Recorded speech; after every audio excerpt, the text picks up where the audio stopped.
everyone, and welcome to episode 11 of the Pesky Plumbers podcast. I'm your host here, JVGM98 here, and I'm joined by these beautiful homies over here.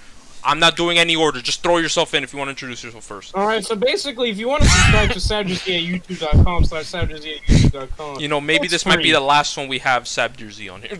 You could subscribe for free and without any issues. Maybe this might be the last episode we have him on. Hello? So I'm getting bullied. Alright, who's next? Okay, let me be next. Hello, my name is Crouton. I am VieuxCrouton. How are you all doing? I am doing great. I'm doing great. Oh wait, he's doing that thing I said where like he's gonna speak French the entire time here in this. Exactly. I think it's a very good change of pace. So we are having a great, good old time just by talking. Oh, but he's doing it. He's doing it in the French accent though. But you gotta do it like you gotta speak like a French person. Oh, I get to go croissant baguette. Yeah, yes, do it. So basically, j'adore la France, oui oui. Understandable. Alright, who's next? 2 plus 2 equal fish. Have a nice day. That's a great introduction. Nice. Thank 2 plus 2 is 22, you stupid. Great job. Wait, what? Alright, so that leaves Edgar last. What's up, bro?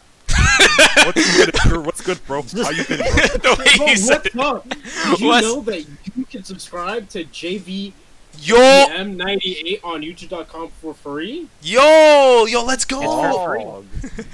Yeah, Why are we doing the Shilling now, though? Yeah, get the Shilling out of the way, bro. Get the Shilling out the way. Hey, according to my analytics, only people watch the first half of the video. Oh, true. Understandable. You'll get your Shilling out. Subscribe right now. But anyways, how are you guys doing? Terrible. I'm very depressed. Why, bro? I feel so bad today because we have so much to talk about. You really do. And so basically, I'm gonna sum it up all right now. Basically, Wait. And we're done. All right, guys, see you later. And then Jonathan said he was depressed, but why are you depressed though? Because Joker dies in Persona. Yo! I am going to fucking kill you. Basically, at the end of Persona 5 Strikers, Sonic the Hedgehog appears. Please live and learn the background. Bro, don't forget about the Sonic collab in Sonic Forces with Joker, bro. I am going fucking kill. Theo ain't having this. But what have y'all been playing as of recently? What have y'all been doing? You know? Well, I've been doing a huge variety of different things, but what I've mostly been doing outside of Yakuza is playing with the new VR headset I got. It's pretty fun. You got a VR headset? What have you been playing on that? Yeah. Wow. Rich people. Rich boy. List of people to... List of people to rob is Jacob, not me. Wait a minute. The man would have 3 PS5s if they weren't so hard to find. Wait a minute. I already have him on that list, though. Yeah, he really just keep him there. Trust me, he's got more than I do. Damn, bro, why you gotta be like that, bro? Edgar. You believe your Persona reference? Oh. I am the. I believe. But anyone else want to comment about what they've been playing recently or whatever they've been doing? I have gotten to the big boy part of Xenoblade Chronicles. Oh, yeah.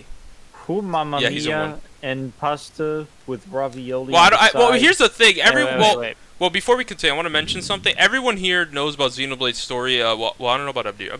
But no, you know about the story, Abdir, right? Xenoblade 1 Yeah, that Yeah. joke is actually... Yeah, wait, before we continue... So you got some Iconic core, Yeah. is what I'm hearing. Yeah, but before we continue, massive spoilers. Massive spoilers. Shulk dies at the end. I'm kidding. Oh, so basically, the Maconis and the Bionis have to keep on fighting. But if you want to say it, you don't have to say it. But Nah, don't say it. You don't wanna say it? All we gotta say is you got some Iconic core and you're ready for the rest of the wild ride that is the end of the I want to take you for I'm a just ride. saying, why Bro. play any Xenoblade game, especially one, alright? Whenever I look at Shulk, it just makes me feel like a corpse, alright? I'm getting tired. Yo, bro, I mean, yeah, especially that Xenoblade I know 1. he's got a basic design, but you don't have to describe him like that. Yeah, I know, right, bro?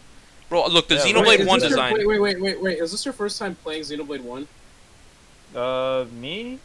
No. No, But I didn't finish it the first time I played it. I've beaten it. Alright, but you get my joke. That sounds like yeah, we get your joke. We get it. I get it. You know, Mr. Funny Man, Mr. Funny. I will make sure to subscribe to SabdierZ. Oh no! Sorry. Bro, I'm just saying Shulk was Popo this entire time. Oh my god. Alright. Bro, I got a question before we start. Alright, what's your question, bro? I don't know about you guys, but why does Zanza look a lot like Shulk? Oh my god. Man went full in. Giant. It's just really lazy design. They couldn't be bothered to make more than one character. You know what? You know what? Some may say, "What? That's a spoiler." But if you look at the Nintendo Direct when they featured Xenoblade Chronicles on the new 3DS, they literally show him in one of the trophy galleries. They did. Really? Yeah, they did. Oh my god. I think they showed a massive spoiler in one of those trailers. Yeah. You mean Yaldabaoth? No, it's talking about I think he's talking about you're talking about I'm talking about Xenoblade. Because you know how Xenoblade was He's talking about Eagle's hey, are you talking about Eagle? Mechon. The Mechon Eagle? It's been a long time, but I know they show a massive spoiler in one of those trailers. It's either a golden Mechon or someone that looks like Shulk.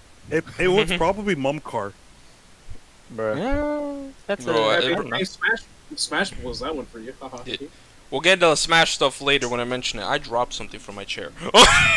Wow, Jacob's slipping up. Bro, I'm dropping stuff from my chairs. Man, this episode is so. Oh wait, he didn't have any to begin with. Just like the plot of Kingdom Hearts, which is. Yo! Wait. Yo, this man's trying to segue into it. You say it's confusing, but there's only like 10 games, bro. Yo, true. Alright, but for alright. And a mobile game. And a rhythm game. All we need is a kart racing game. And what's it called? The Battle Royale game. Don't forget about that. You know. Oh my god. Bro, that's gonna be. Hold on. That's a different universe. Bro. Look, Edgar. Think about it. Unless it's part of the other world. We'll get to that in the first topic. So let's talk about it. So we got Kingdom Hearts releasing on the PC. And only though. Dream come true, but only halfway there. Yeah, and the death of Union Cross. Rest in peace. Let's get into it. So goddamn. So what do you mean rest in peace? By the way, I find it funny. I find it funny that you know because like we have a list here, right, where we look at what topics we're gonna cover, and I just saw it's like Kingdom Hearts PC release and Death of Nux. Here I come. Oh my god, he thought he was the unknown from me. We lost that. Oh no, he's back. I pressed the wrong button, that's my bad. Damn, bro. After you're making people leave, bro. Well, guys, this is all you know, me on the other hand, my only thoughts on the Kingdom Hearts PC release is, it sucks that it's on the Epic Game Store, that's it. You know, because I really wish it was on Steam for everyone to get it, and not only that, of course, modding is easier on Steam, so, just having it on Steam would just be much I don't think the modding is gonna be the main issue, because it's just the engine of Unreal. Like, the later games are gonna be more annoying to mod, basically. Yeah, I get that. Whether on Steam or not. I know, it's just like, I know people just don't want to just download another... But yeah, Epic Game Store is already kind of a pain in a lot of people's sides, and also I just don't like the company, so rip me, Look, the only thing I'm excited for is seeing the Shion. Who will I have ice cream with? But replace Shion with like some stupid character like I don't know, Donald or Donald, like Madoka. Donald. Who will I share ice cream with? Zeta Flare. Oh my god. Yo, Zeta. Man, imagine being able to use Zeta Flare in game. Man, no, could we mod in playable Sephiroth? That would be pretty hard. I mean, I think it's possible. But regards to that, what do you guys think though about the fact that now we finally have Kingdom Hearts on PC? I think it's a good step in making the series more accessible to everyone. Because now we've got it on every system except for Nintendo, the full series. Yeah, true. And it's pretty crazy because it's like when you think about it, like when the original Kingdom Hearts game came out, you had Kingdom Hearts 1, right? And then immediately after that we had Chain of Memories, and that came out on a Nintendo console. So it was like PlayStation 2, then Game Boy Advance, then immediately PlayStation 2 again, and then I think PlayStation 2. Yeah, That's the main problem with Kingdom Hearts following it as it came out, was you had to get a new system for almost every game. I had an argument with people about that. Like, I literally said that if you followed the Kingdom Hearts series since its inception, if you really wanted to play every game, you literally had to have like every different system available to you. You and they're like, you could just buy all of them together now. I'm like, that's not the point. Now it's great because now the all-in-one package goes on sale for like $30 almost all the time on PS4. And that's another complaint I have. I'm not sure about Xbox, but it's available there. And now we're getting it on PC. And that's another complaint I have, especially with it being on the Epic Game Store, is that it's full price. You know what I mean? Compared to like, that is annoying. Prices are crazy. Every single game is a full price game, and I don't think they're all worth that anymore. Maybe still Kingdom Hearts 3 and Melody of Memories. Really for the story. I mean, I don't know. Man, at least for Kingdom Hearts 3 and Melody of Memory. Like, those are the only two that might warrant still being close to full price, but honestly, they should just be in one package. I'm okay if the package is like $100 because it's like 10 games for $100 and like 2 movies. Yeah. And then here's the kicker, right? You buy all of it, right? You buy the entire collection day one, and then the week later, Epic Games Store giving away the entirety of the Kingdom Hearts series for free this week. Just have an account and log in. Which is why I'm probably just gonna buy 1.5, 2.5, and wait for sales on the others. Yeah, no, I get you. That's probably the only benefit to the Epic Games Store is that you get free games, but that's it. Yeah, but that's just how they're trying to keep you from going somewhere else. You do support the companies more, since I think Epic takes less money. Epic does take less money, which is a good thing in that regard, but just about everything else. I know it's worse than Steam and every. Yeah, no, exactly. There's like more things to do on Steam. You know what I mean? It's more comfortable for us. You know. Plus, it's just annoying to have more launchers. Let's be real here. You know what I mean? Hate clients. Like PC gaming is cool and all. You get all the great graphics. You get all the graphics. Oh, what a But you know, ray tracing. You have so many programs on your computer. It's absolutely ridiculous. Yeah. There's like 3 main launchers. Steam, EA's Origin, Blizzard's, and Uplay. I think Ubisoft it's Connect now. Ubisoft's, it's Blizzard's. Ubisoft Connect now. Blizzard has. Oh, right, Blizzard. Aren't they doing that recently with Bethesda? Bethesda's doing theirs. Bethesda, they have their own. Yeah, I think know for they have one Fallout for, like, 76 for the MMO, like Elder Scrolls Online, but that's all I know. I know they have for Fallout 76. Because they had their own. I have Doom Eternal, and you don't need to like install another launcher. Yeah, because they had their own. They tried it, I think, when Quake Champions came out. That didn't go too well, so now Quake Champions is on Steam. Yep. Yeah, no, I guess that's the major problem. They haven't really been doing much stuff anymore. Yeah, but I guess that's the major problem here, is that, like, you know, just that no one wants to have multiple launchers. Everyone wants it to be on one launcher, which is completely understandable, you know what I mean? As centralized as possible. Exactly. Alright, so at least Steam lets you add games like that are not from there to launch off of Steam, but you do still need all the other stuff installed, so it's not a huge fix. It just makes them a little more convenient. GOG is another one that does the similar thing where you can just have it all in the same spot. Okay. But you know, this PC release is a good step in the right direction for Kingdom Hearts, but, you know, it sucks it's only on the Epic Game Store. But does anyone else have anything to add on the PC release? Why on Epic Games? Persona 5 Scramble. Oh my god. Alright, and now... Alright, and now we have... I'm sorry, I need Strikers. Oh, there you go. We're not in Japan. Yep, so there you go. And now we have the death of Union Cross, bro. The Union Cross is now dead, ladies and gentlemen. About damn time. Let's celebrate. Champagne. I am so disappointed in Nomura. They said no Kingdom Hearts news for a while, yet here we are with the death of a series. That was an announcement, so therefore I was scammed and I want my money back. I was like, yo, can I have my money back? You can have your nothing but your $0. Here you go. Here you go, bro. Here's your money back. Unless you spent money in Kingdom Hearts Unchained Key, in which case I'm sorry for your loss. It sucks to see the game go, but let me tell you, like, me and Edgar, I think out of all of us, I think that I know of, I think me and Edgar had the most experience with that game.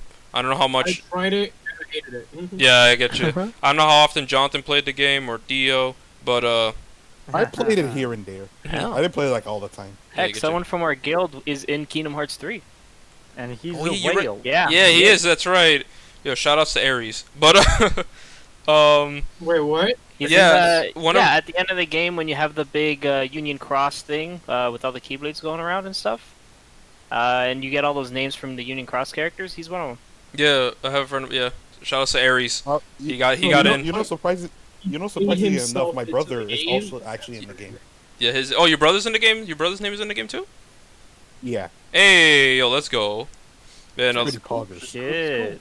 Let's go, Represent. Man. Let's go. But hey, at least I got one of my homies in there. You know what I mean? So long, we were all like, all right. So long as one of us got in, you know what I mean? Huh? Yeah, I mean, he played the game the most, and by the most, I mean that was literally the only thing he played. Yeah, true. And he spent all his spare money in there. And that's where I'm gonna go with. I don't know about the rest, but I know he for sure spent all his spare money in there. Yeah, he really did. He spent a lot of money, and that's where I'm gonna go with the problem with Union Cross. Like, it sucks to see it go, but dude, when we started that game, Edgar, that shit was just whale paradise, bro. Like, Man. oh my god, bro, and it never changed. It only got worse. Yeah, it got worse. It started because the power creep got faster and faster. It was like, I just got this thing. This is broken. You get those like those Kyries that were like 0 bars. Yeah, whatever they're called. Yeah. And they gave tons of buffs and gave you bars back and all that stuff. And then like 2 weeks later, there's another Kyrie who does even more shit. Yeah, you're just like, dude, what the hell is going on here, bro? And then when they ran out of Kyries, they switched to fake Kyries. Yeah, and don't get me started on those like Colosseums. Or whatever, you know. Oh my god. Like where you have to rack the points. I couldn't. Like the points and all that stuff. You had to rack up. It's like, oh look, this thing. You have these specific medals from this banner. If you have multiple of them, you get a multiplier. You get more points and all that stuff. You get more rewards. But it's like to get those points, you had to whale. Basically. It was horrible. Because getting that any amount of those normally was already difficult, which is why they eventually added a really shitty pity system. But it was there. And then there's shitty. What was it? The bi-weekly thing? Yeah, I don't remember what it was called. $15. $15, and you get all those. $15 for I think it was actually weekly. Yeah, it was a weekly thing. Yeah, $15 a week, and you basically to get like I think it was you got access to like none of the side stuff to get like materials and stuff was locked behind days anymore. You can do that whenever. They gave you was it Chips and Dales? They gave you those magic brooms. Yeah, the Huey Louie Deweys. Yes, they give you just a ton of all that stuff. Yeah, like let me pull up the calculator real quick because it costed $15 like literally to the point where you would never run out. Like if you did that shit for maybe 3 months straight, you would pretty much never run out unless you were constantly, and by constantly I mean almost all day for like a week. You know, strengthening characters. It was horrible, bro. Like let me take a look here. So if it was $15 a week, and let's say someone bought that every week for a full year, you know, like multiply 50 by 4, we get 60, and then multiply 60 by 12, basically be wasting $720 a year, bro, on that game. Man, that's more than a PS5. It's like, bro, what in the world? That's more than a scalped PS5 sometimes. Bro, yep. if you're a low spender on Genshin, only paying for their season pass thing, and let's say you pay for their monthly every month, right? Is that $5 walk-in bonus thing? Yeah, you'd be spending less money on that per year. That bonus is 90 days, right? With the welcome, I think it can go up to 90 days, but it's basically 30 days. No, it's you pay for it. I'm pretty sure you get 90 days, and then you get to a max of 180 or something like that. It's basically okay. So then it's 30, and then you can go up to a max of 180. Yeah, I know the maximum you can have at a time was 180. I think 180. Yeah, so it started off at 30, went to 180. It was like 2,700 Primo Gems per month, essentially. So that's like basically half a. Is that like half a year's worth with the if you get to the 180? Yeah, essentially. Which isn't too much. It's like $30. Yeah, but you compare that how much it costs, how much you'd be spending on Genshin per year if you were to put that much like small amounts. It's like 60. That's literally 1 month. That's like Well, the thing is that like I will say the season pass thing was like, what's it called? Well, I'm just talking about the bonus. I don't know how much the season pass is. Oh, the season pass thing is 10, but the thing is that you're not always spending for it. Like, for example, you'll spend it for like January, but you won't spend for it on February, and then you'll spend for it on March. You know what I mean? So it's like because it's like what is it, like 2 months then? Yeah, it's essentially like a 2-month kind of thing. So then that's like also 10, yeah. 20. So when so if you were to like add it up, like like it's like 5, 5 and 15. 60. So the total is like 120 if you're doing the season pass and the welcome bonus. Yeah, for a year. Yeah, about 120. So you compare that to the 720 you had to pay for Union Cross. It was ridiculous, especially when Genshin is something you could play multiplayer with, right? But it's like, you know, much more calmer, and you'll have a much better experience compared to Union Cross, where it's like, holy crap, when you wanted to participate in the events, it was impossible. Yeah, I mean, you spend all your money. You got the shiny new medal. You gilted it to whatever that medal was because the tiers got ridiculous as time went on. And then the next banner, yours is almost useless. Exactly. It was like Union Cross. There's obviously exceptions, like stuff that like is just so busted that it lasts longer, but the power creep in that game is just way ridiculous. Absolutely. And it just happens so quickly. It was disgusting, man. Like I just gave up on the game. I'm like, bro, fuck this. I'm not gonna bother playing it. I'm done. Like, I would try to get back into it, but it's like, what the hell is going on here? It's like, I think they started adding in, like, higher strength stuff. I forgot what else they started adding in. I'm like, no thank you. There's just a lot. I think they added 7-star medals. Was that the max was 6-star before, right? I forgot, man. I'm be real with you. I forgot. I think originally it was 6-star medals, and then they added 7-star medals, and now there's like guild tier to like, I think it goes to 300. Bro, the guild tier is ridiculous. I'm like, bro, what's going on here? And that's another complaint I had. It used to be like 100% or something. Yeah, and that's another complaint I had here. You needed to guild your medals in order to be good and all that stuff, and like the meta and all that stuff. And sometimes, you have to rely on RNG so you can get a good roll on that guild. Because if you got like the lowest percentage, you're fucked, bro. Yeah, pretty much. And then they added the traits actually with Union Cross, which I was kind of excited about. Traits? Because they extra attack, extra strength, that kind of stuff. Bro, and then depending on the medal is how many traits you can add, that kind of stuff. So you can make busted ass medals. But the problem is that it was also depending on RNG. And it was like, if you like, I think the one you wanted was the double attack. I think it was that you get certain ones and you can like add them to there. So it's not like I don't remember the system, but I don't remember it being too annoying to get more or less what you wanted on a medal. Yeah, so there was the boost ones, and then there was the what's it called? Then the ones that's like you have to like, what's it called? I think it was like randomizer. It's like, oh look, you get the skill. What is this? Oh, damage against flying enemies or some shit. Yeah, that was the most annoying one. Is like damage versus aerial enemies. Yeah, no, it was like when it came to medals, you wanted a double attack, but that was like really hard to get. Yeah, I managed to get double attack on a few of them, but again, I barely played the game, so it didn't matter. I get you. But you know, like at the end of the day, like Union Cross, it's sad to see it go, you know, but it was expected. I saw this coming. I saw people also complain about the fact that the game's gone and all their money that they spent on the game is gone. I'm like, yeah, that's just how it goes with gacha games. That's literally the disclaimer: is you may spend all the money you want, but eventually this game will shut down. It's like it's like an MMO. Not only that, you don't really get anything out of it other than the time you spent and enjoyment you spend while playing it. Yeah, at least we know that there is going to be an offline version. You won't be able to play it. It's just that all the cutscenes will be available for everyone to watch. I might just do that then, so that I can watch everything later. Because I'm still not really sure what's going on. Hey, yo, maybe the file size will finally decrease, bro. Holy crap, that game's file size was horrendous. How big is the game? Ooh, I forgot, bro. I forgot, almost bro. 10 gigs? It took a big chunk. I remember it being like 6 or 7 a while ago. It could probably be at the 10 gigs. Who knows, bro? That game took up so much space.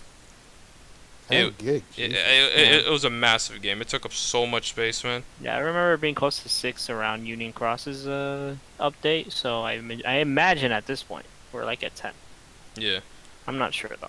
But no, to end us off, it's sad to see it go, but at the end of the day, I'm not surprised, and honestly, that game as a whole, I'm kind of glad to see it gone, honestly. I'm just glad I won't have to keep trying to follow a mobile game for more Kingdom Hearts story. I know, right, bro? Oh my goodness. You have to rely on me to just tell you everything, Brombers. More or less, and I'm still not 100% sure because you just kind of give me the update on the big things. I think we're going to be getting a story update this month, and I think the final story update will be on April, and then the game's going to fully shut down in May.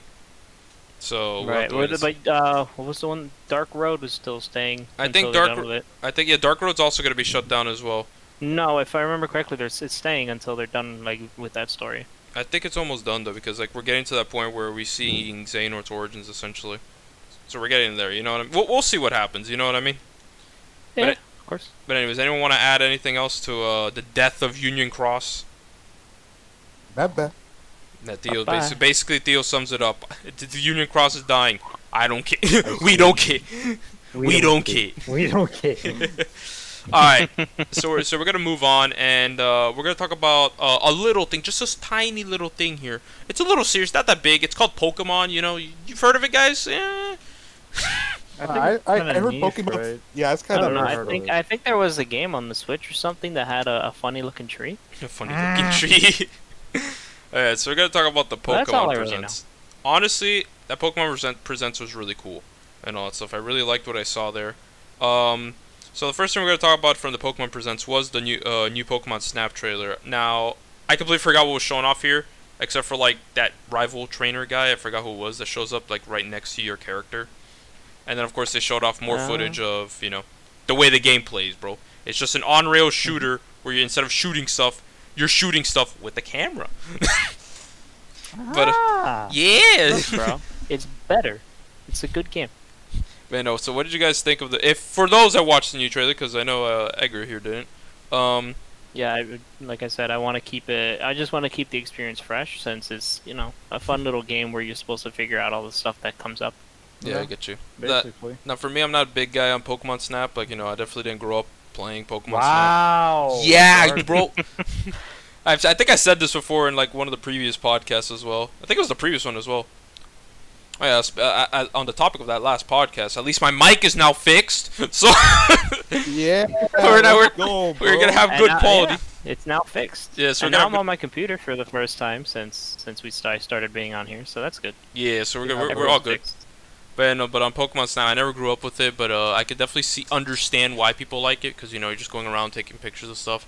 Again, I can't really add. Very cool. One fact about the original. So for the original game, whenever you took pictures, you could print them out. Yeah. And I feel like this we're getting deja vu. Blockbuster. Yeah, I think you In a said this in the Blockbuster. previous one as well. Yeah. Oh, did I? I think you so. did. Yeah. Yeah, I think you This did. sounds familiar. With the, I think Oh, we're okay. all here as well. Is this how you can put Yeah. it into the Blockbuster to print it out, and if you leave it there, you lose your game? Yeah, you'll get robbed. Yeah. Okay, yeah, there you go. Yeah, Alright, so and yeah, that's what- bro, I was like, wait, are we having deja vu? But bro, but yeah, no, it's like so. Well, give me a break. So if any, no, you're good, bro. But so does anyone else want to mention anything about new Pokemon Snap? I I have am not seen excited. I have not seen the new Snap trailer, but I have seen the other. Yeah, of course, Pokemon the bigger announcements in there. So we're gonna talk about the second one, I guess, then, and that's Pokemon Brilliant Diamond and Pokemon Shining Pearl, bro. Skipping what I'm saying? Oh, we're skipping. Wait, do you have anything to say? Well, I think that this Pokemon Snap is gonna be pretty promising. I sure do hope so. It looks really good from what we've seen. Like, I'm pretty excited. And why does Mew's French voice sound like shit? Oh my god. Because he's French. Shut up. Oh my god. Damn, bro. Yeah, Like I he mean, smoked too much, bro. He's like, meow, meow, meow, meow, meow. He's like the one cat that has a super deep meow. You just hear Yeah, he meow, goes, meow, meow, meow, meow. meow. Oh my god, no. So yeah, Wow. so Brilliant Diamond and Shining Pearl. Wow. So what do you guys think? it looks pretty good. Missed opportunity that they called it, you know, Crazy Shining Pearl Diamonds. and Oh not, my god, no. Shining Diamonds, you know. Crazy Very Diamonds. big missed opportunity. Oh my god. But yeah, honestly, I understand people saying that they don't like that they tried to keep the old look, but I do like the look that they gave it to kind of try and match it. Yeah, I think I agree the same. And not only that, it's like the trainer models go to how they normally would look like when they go into battle. You know what I mean? That's even better because that's the main thing of the game is the fights. Yeah. And they look nice. They look updated. The trainer models and stuff don't look like little chibis walking around. Yeah. Because they don't look like the little green aliens from Buzz Lightyear. From The Toy claw. Story. There we go. The claw. Yeah, because honestly, the chibis look really funny, but that one image that everyone's taken and posted around looks so bad. Yeah.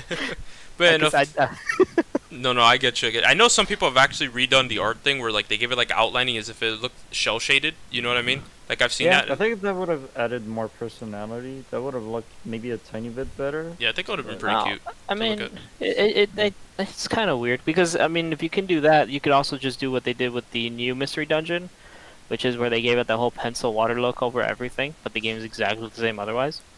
So wait, it I don't depends on know. water. I just yeah, for the Pokemon Mystery Dungeon, the one on the Oh yeah, the that's new right, one. that's right. The remake of the originals. Yeah. They just kind of gave it like a watercolor like brush over everything, and it looks nicer. It looks like it's a little different visually. Looks pretty, but it's the same game overall.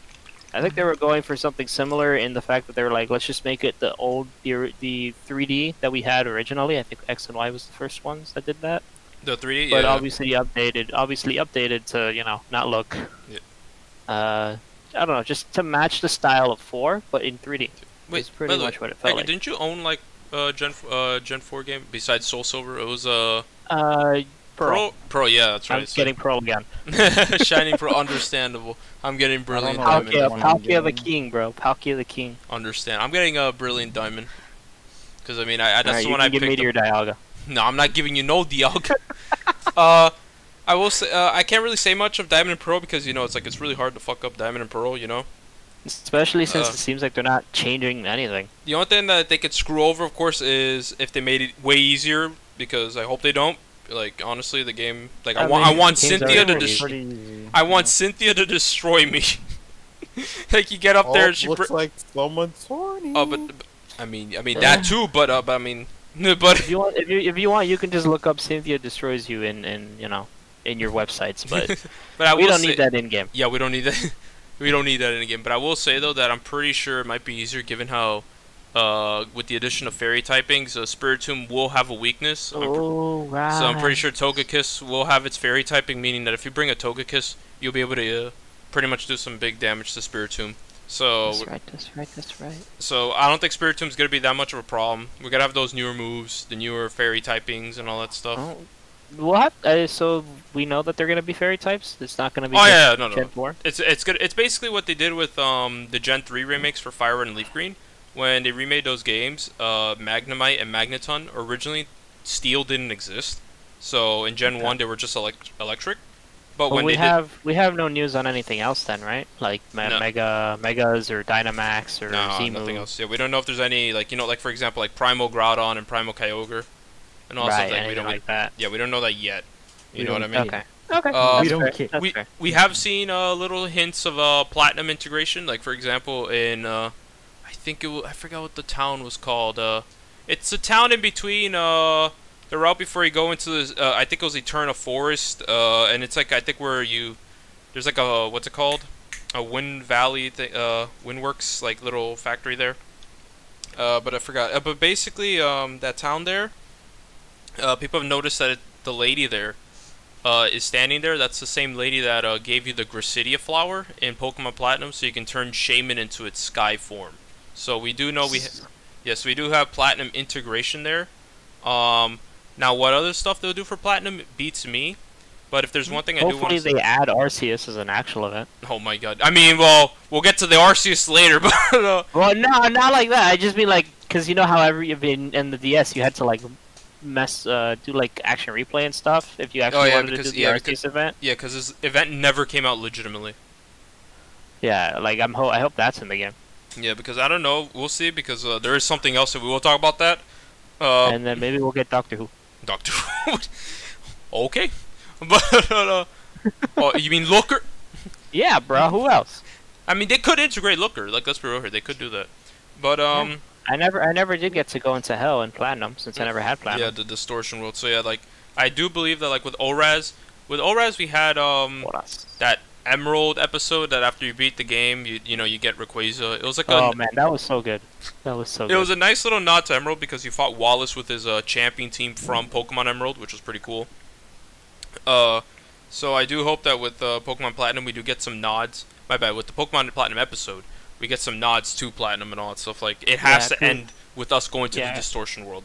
It has to. Because the Emerald stuff was so sick. Climbing the tower, getting the little lore on Zinnia's clan and stuff, and the background of how this is like an alternate universe type thing, because some of the stuff has already happened or whatever. And then you go into frickin' space on Mega Rayquaza to beat the shit out of Deoxys. Yeah, which is the first time a mythical Pokemon was made available freely for anyone to pick up.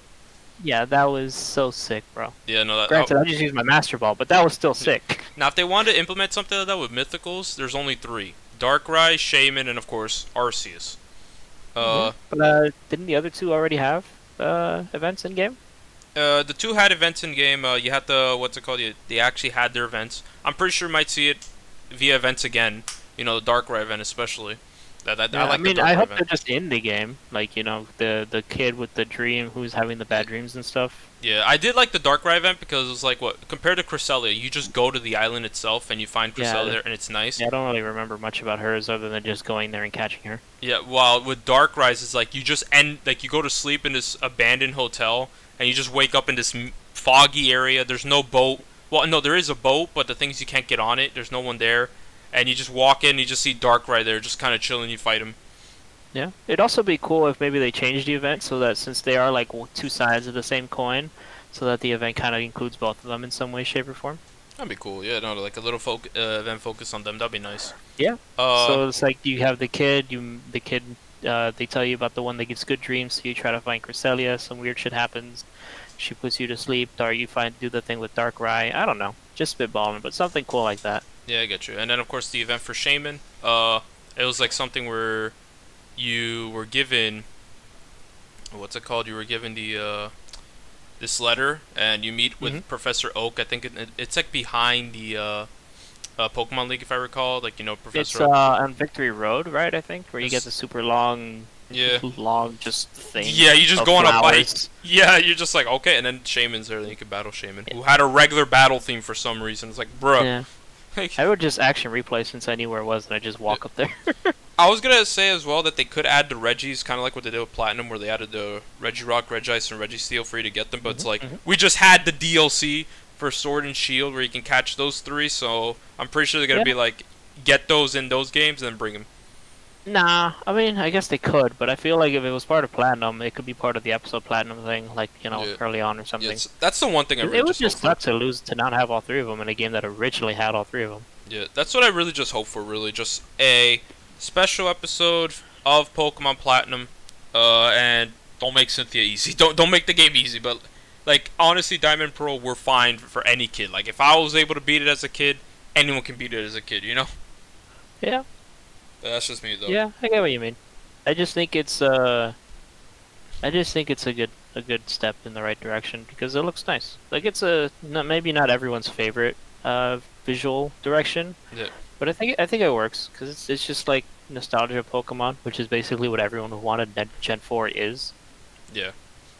But they wanted Gen 4 with Sword and Shield graphics, but everyone's complaining about Sword and Shield graphics. So they gave us Gen 4, but in 3D. Yeah, and not only that, one thing I will say that I'm really happy is that they actually got a different studio to be working on this game. Because, like, I just really wanted them to not just do every single game, So with this development studio... a little bit of a break. Yeah, so with this development studio working on this, it just makes me happy, knowing that they're actually going out to other companies and be like, hey, yo, can you make this game for us? It just makes me happy, And it's still considered mainline. But yeah, I mean, it is remakes to mainline, so it should be. It should be. But also, I gotta say... Now, the question is Arceus? We'll get to that one in a bit, but I want to say, what's your starter choices, guys? So, you already know, I'm going with my boy, Chimchar. Y'all already know, I'm choosing Chimchar. If you don't pick Fire Monkey, you're wrong. Yeah, if you don't pick Period. Sun Wukong. What is Jonathan choosing? I'm not getting it. Then he's bad. That's even more wrong. What the hell? Dio's getting Piplup so he can get Empoleon because he's French. No. So. Nah. Look, I get it. I'm French, but no. No, which one are you getting? I think I know which one you're getting, but let me see. I am picking Turtwig, of yeah, course. kind of figured. Kind of figured. Starter. I always pick the green starter. So. Wow. Is it the French thing? Starter. No, he just likes green. Bro, Mr. Fair enough. Is this guy over here choosing Turtwig? That times 4 weakness to ice, bro. It's alright, bro. Just teach this monkey man Ice Punch and you win. Oh, yo, easy. Wait, can he even learn easy? I don't think he can. He can learn Thunder Punch though. But it's okay. Just teach him Ice Punch, whether he can learn it or not. But regardless of the case, it's like honestly, I really enjoyed every single design of the Gen 4 Pokemon. I love Turtwig, I love Chimchar, and I love Piplup. Honestly, all of them are great. It's kind of like with Gen 3 with me. I love them all. They're like my babies. Like the only time where I truly wasn't a big fan of all the starters was Gen 5. Like, Gen 5 had, like, you know, for example, Oshawott, but it's like, I just couldn't get into them. But anyways, so... Yeah, I see what you mean. I think those are it's my least favorite set as well. Also, I'd ask SabdierZ what starter he's getting, but I'm pretty sure he's not getting the game, so... But, you know, so, now we can go on to the Arceus thing. Ending it with... Pokemon Legends Arceus, boys! Did you mean Pokemon Breath of the Wild? Oh my fucking Christ. I hate just... not wrong. Bro, I hate seeing these games compare everything to Breath of the Wild, and I was like, yo, Breath of the Wild created open world games. Like, okay, bro. No, they just made a really good one that now everyone wants to compare it to. Back in the day, remember when everyone compared open world games to Skyrim?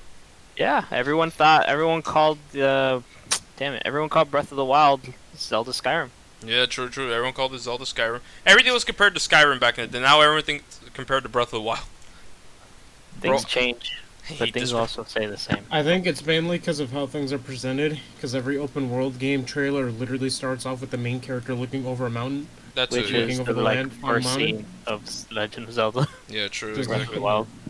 Yeah, no, So you know, it makes sense. Pokemon Legends Arceus seems very promising in terms of like what they're planning on doing. They still need to fix some stuff, like for example, in the trailer, when you see the wild Pokemon, they're running at like 10 frames per second. Yeah, no, Yeah, that like looks visually absolute they do need to work on garbage. some things, They I do. believe. But overall, like the project, the product they are trying to make seems like a good one. Yeah, and not only that, Everyone's wanted their open world Pokemon game with seamless battle, and you know, you don't have to go into the little screen change and now turn-based battle. You just go right into combat. They have ATB battle system, at least from what we've seen so far. And the battle, what I like is that, you know how like with Pokemon, whenever you go into a battle, it changes screens and you're kind of like just sitting in like the circle thing, right?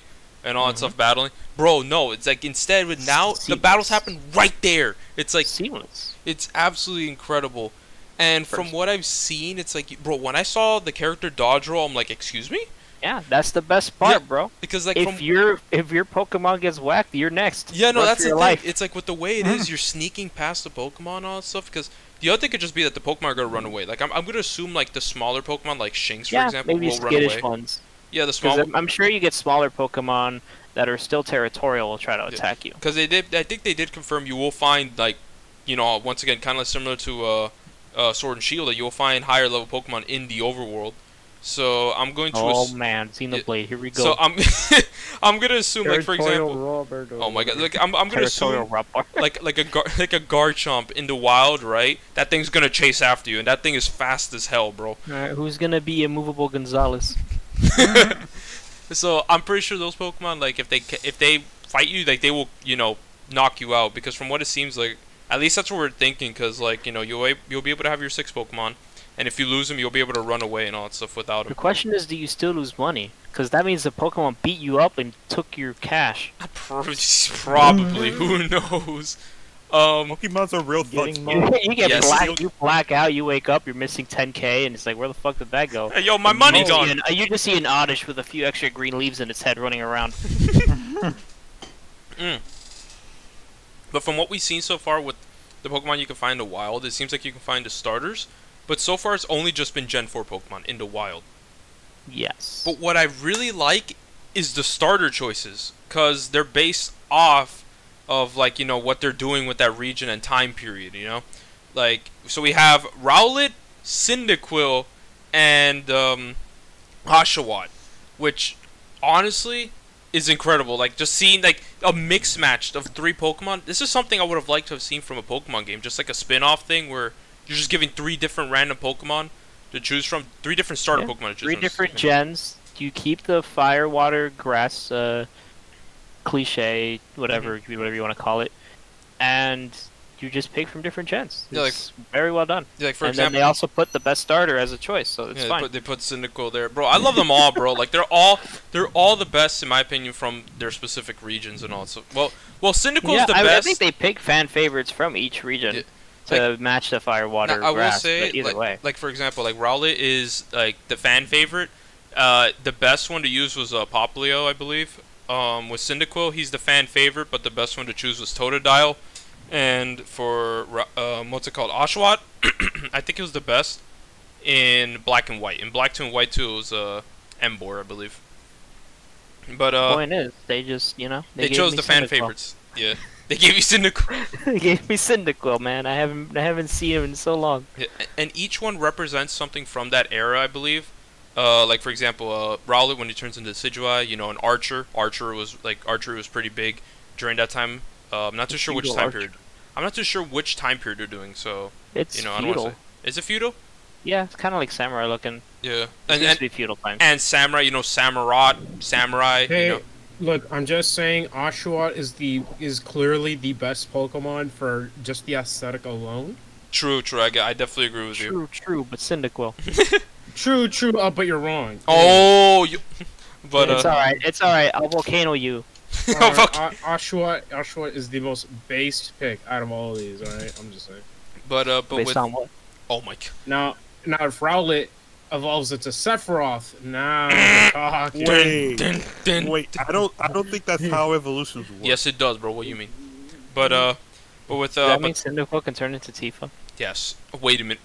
But with Typhlosion, I believe that the reason they chose Typhlosion was specifically for I believe his Japanese name is a pun on Shugun.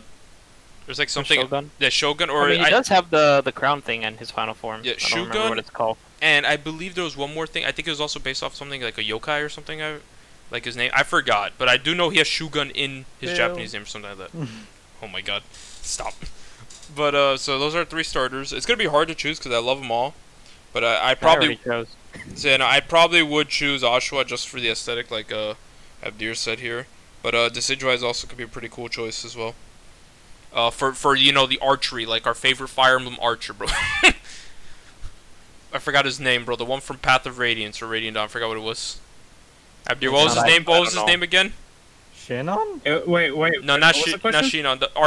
Our favorite archer from Fire Emblem Path of Radiance, I believe. Or was it Path of Radiance? Archer 313. Archer 313. There we go. He has no name, but yet he is a legend. The legend. Is it like Gatekeeper?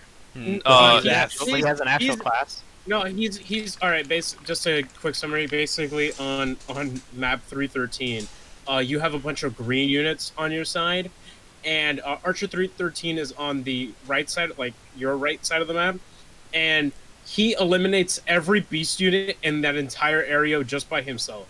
He literally takes care of half of the map for you. He is a green unit, so you can't control him. But a lot of people wanted him to be playable in Heroes, but unfortunately, they didn't give us that option. But who knows? That will change with Gatekeeper. If Gatekeeper got in, there's a chance. Look, I'm just saying that if Path of Radiance and Radiant Dawn ever get an HD port, I'm just saying we got a 313 for Heroes. Maybe they'll give him an actual name. Yeah, probably.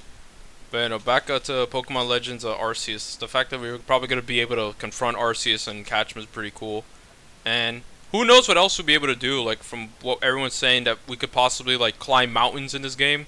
Like physically, like Zelda. That would be pretty interesting to see. Breath of the Wild. Breath everyone makes fun and say it's like Breath of the Wild, but Breath of the Wild did do a lot of things right. Even if some of the things do seem to kind of come from Xenoblade X, like the verticality.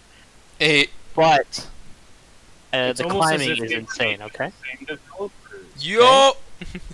But does anyone the climbing is a great mechanic, even though I hate it that I can't climb when I can rain, even though I understand why. Yeah, that's oh my god. But does anyone else I hate games that use realism. True! It's only annoying when I'm trying to do something and it won't let me. Every time I try to climb, it freaking rained. But you won't have that problem if you play Genshin. But anyway, hey, shut up. Oh, that garbage game. Alright, you know what? That's it. Frenchman out of the podcast. But Understandable. But no further. Anything else y'all want to add about Pokemon Legends Arceus? Dodgeball. I'm interested. Let's hope that it turns out well. That's all I care about. Yeah, I'm just hoping it comes out like they fix it visually a little bit. Yeah, true. Some parts look nice, some parts look a little ugly, but honestly, the Pokemon running at 15 frames was really bad. We do have until early. I think this will easily, if it's still chugging, even by the time the game comes out, it's easily gonna be whatever a Switch Pro comes out, like whatever that's gonna be. It's easily just gonna be one of those types of games where it's like, yeah, you could play it on the Switch. But you want to get yourself a Switch Pro? It's gonna become Cyberpunk, where you can't play it on a PS4. Yo, Cyberpunk, why do you come? But what's it called? I mean, the Pokemon Company has never been the most, like, when it comes to like their 3D games. They put everything in the wrong places. Like, all right, like I think it was Sun and Moon. Who's the girl, the blonde, the main blonde antagonist? That you see at like the beginning of the game? Yeah, the main antagonist, Lucy, right? Protagonist. Oh, protagonist. Lily. Lily, yeah. Yeah, in the game's files, there's like several different models of her in the game. Yeah, that's right. It's like, bruh. So the Pokemon Company has never been good at using space. They really did. They forgot what Satoru Iwata literally taught them on how to conserve space. Like, they literally needed his help. If it wasn't for him, we wouldn't have had Kanto in Gen 2. Rest in peace, Iwata. And he did that in a day. Indeed, yeah. But anyone else have anything to add for Pokemon Legends Arceus? My only hope is that it's fun. Yeah, true. Yep. It probably will be fun. Gameplay-wise. That's the main thing, honestly. No, the gameplay-wise, yeah. Well, let's see how they do, like, story, because, like, I don't know, like, when Sword and Shield, I just felt underwhelmed, honestly. Like, they don't have to make a grand story, but, like, they can make something that's, like, enjoyable. Look, if I can go play Breath of the Wild 3-4 times, and that game only has like an hour worth of story, I think we'll be fine with Arceus as long as the game's fun as well. Yeah, exactly. I'm really curious to see what they do with the lore. So no. I'm just saying, I'm already impressed because I still haven't seen a mouse pointer anywhere. Oh my god. Wait, what? A mouse pointer. For what? Oh, a mouse cursor. Oh, okay, a mouse cursor. Okay. Alright, so I guess we're moving on then. Fun fact, we're only done with 2 topics and we got 4 more to go, baby! And we're almost an hour in! We're almost an hour in.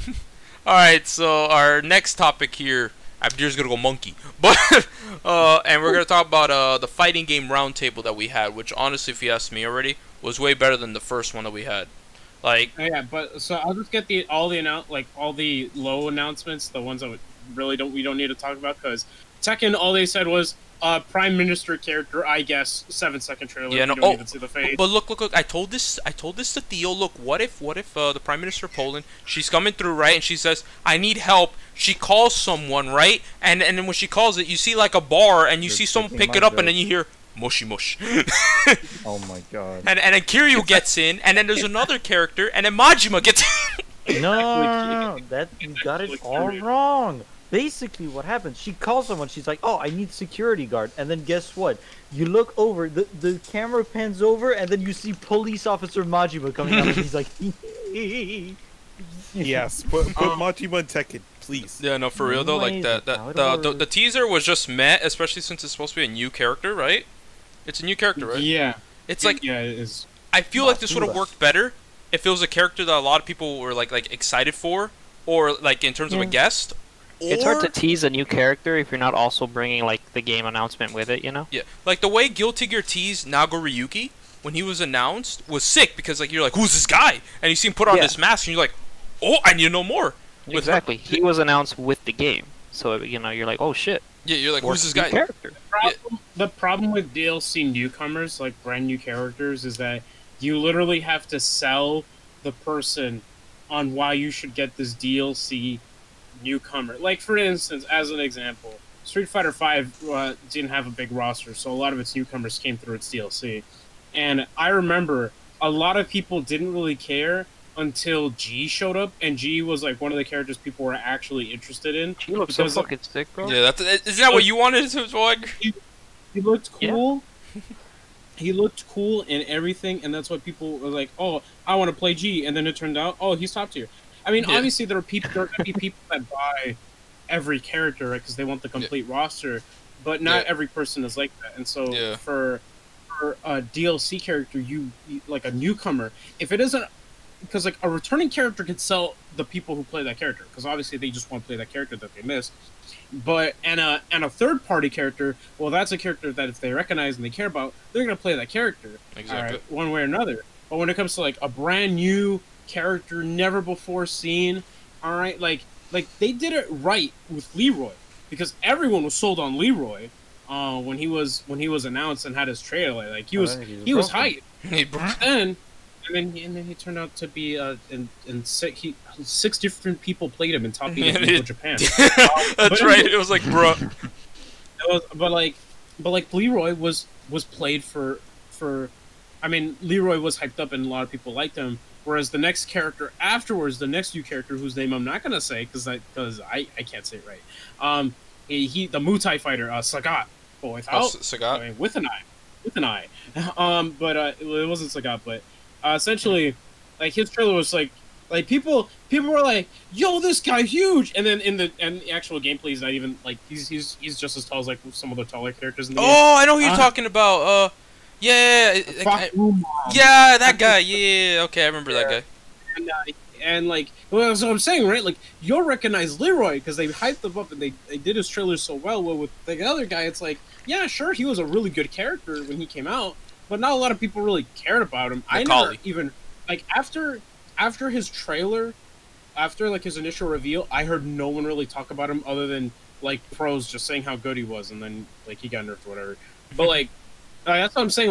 Like with a brand new character, you have to make a good first impression. Exactly. And right now, I have not gotten a good first impression, let alone an impression to get. Yeah, it was one of the weaker. An impression. Yeah, it was the weakest reveal, if you ask me, honestly. Like with Capcom, they already announced their stuff prior to that, which we'll be saving for the end of that. But yeah, no, like with them, they already announced their stuff, so they didn't really have much to announce or anything at all. Oh my God, stop! No. Hey, it was a part of that fighting game roundtable. True. Capcom did have announcements there. The only announcements were really just the jury costumes. Yeah. That one. We were robbed of soccer. We were robbed and of then, soccer. and the other thing was Ryu and Chun-Li in Fortnite, baby. No. Please no.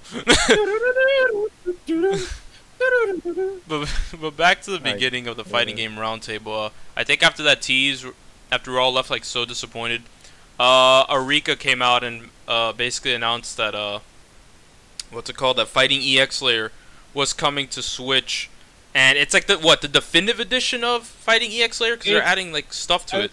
As far as I know, it is a brand new version of Fighting EX layer. I think they take out a mechanic that no one liked and replaced it, and are replacing with new mechanics, which were shown there.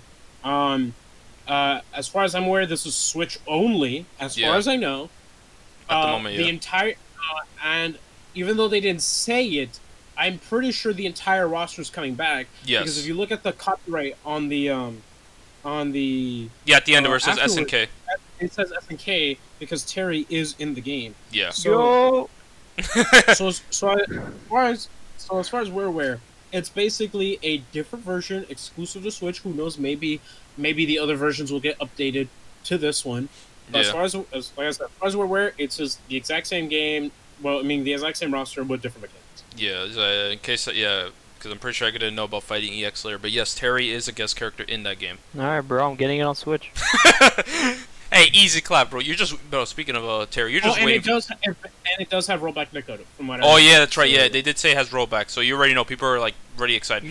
Even better. Before we continue on to the next thing, I want to say I'm really happy that these fighting game devs are starting to add rollback because they now understand how bad delay-based netcode is, especially during this whole situation.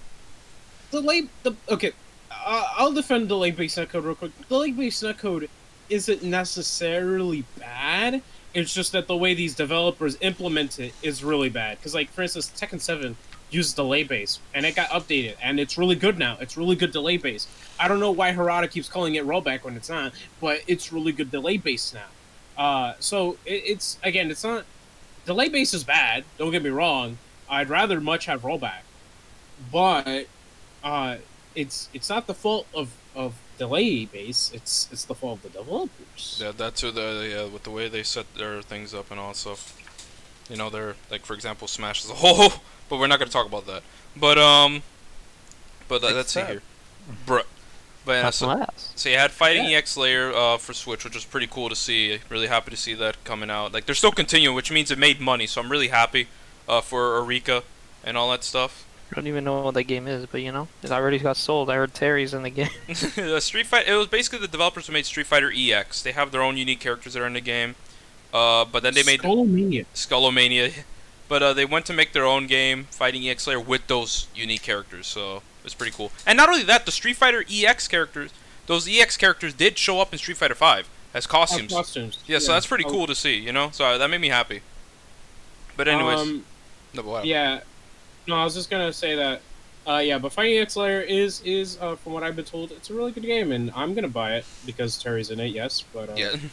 But I think SNK, like we're moving to SNK here. I think they had the bigger announcements for this. Alright, the best ones. Yeah. So first, let's talk about Sam Show first. Let's talk about Sam Show. Yeah, no, I was gonna bring that up. So they showed Sham Sham. They showed off a full-on trailer for her.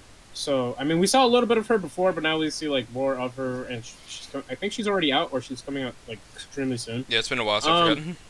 Yeah, but the next character is from The Last Blade, which is another SNK property, which we already knew about that. But we still don't see her model. I believe so. Yeah. Either way, we don't have her artwork. I mean, for the actual game, they're just using her Last Blade 2 artwork, I believe. Yeah, and I want to mention, I believe people were excited for this because I think people wanted to see her in this game. Yes. So people are really happy to see her. But let's get to the big one though. And then afterwards, yes, they did announce that a Guilty Gear character will be coming in a Sam Show as one of the DLC. I don't know if they're DLC 3 or 4. But we know that they're one of the DLC characters. I think they're the last ones. I think. Did they tell us which one? No. No, they just said Sam Show X Guilty Gear. But I will say, between the guest characters that we have, Akane is cool because, but it's more of an SNK crossover character. You know what I mean? But out of the guest characters that are like third-party characters that aren't in, you know, like part of SNK, the first one was just the Warden from For Honor, which was like, huh? I was like. Curtis one. Actually, Edgar, you played For Honor. Like, do you know anything about the Warden? That's the basic knight class.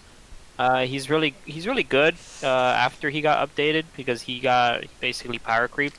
So they updated him so he's playable. Like he can keep up with everyone else.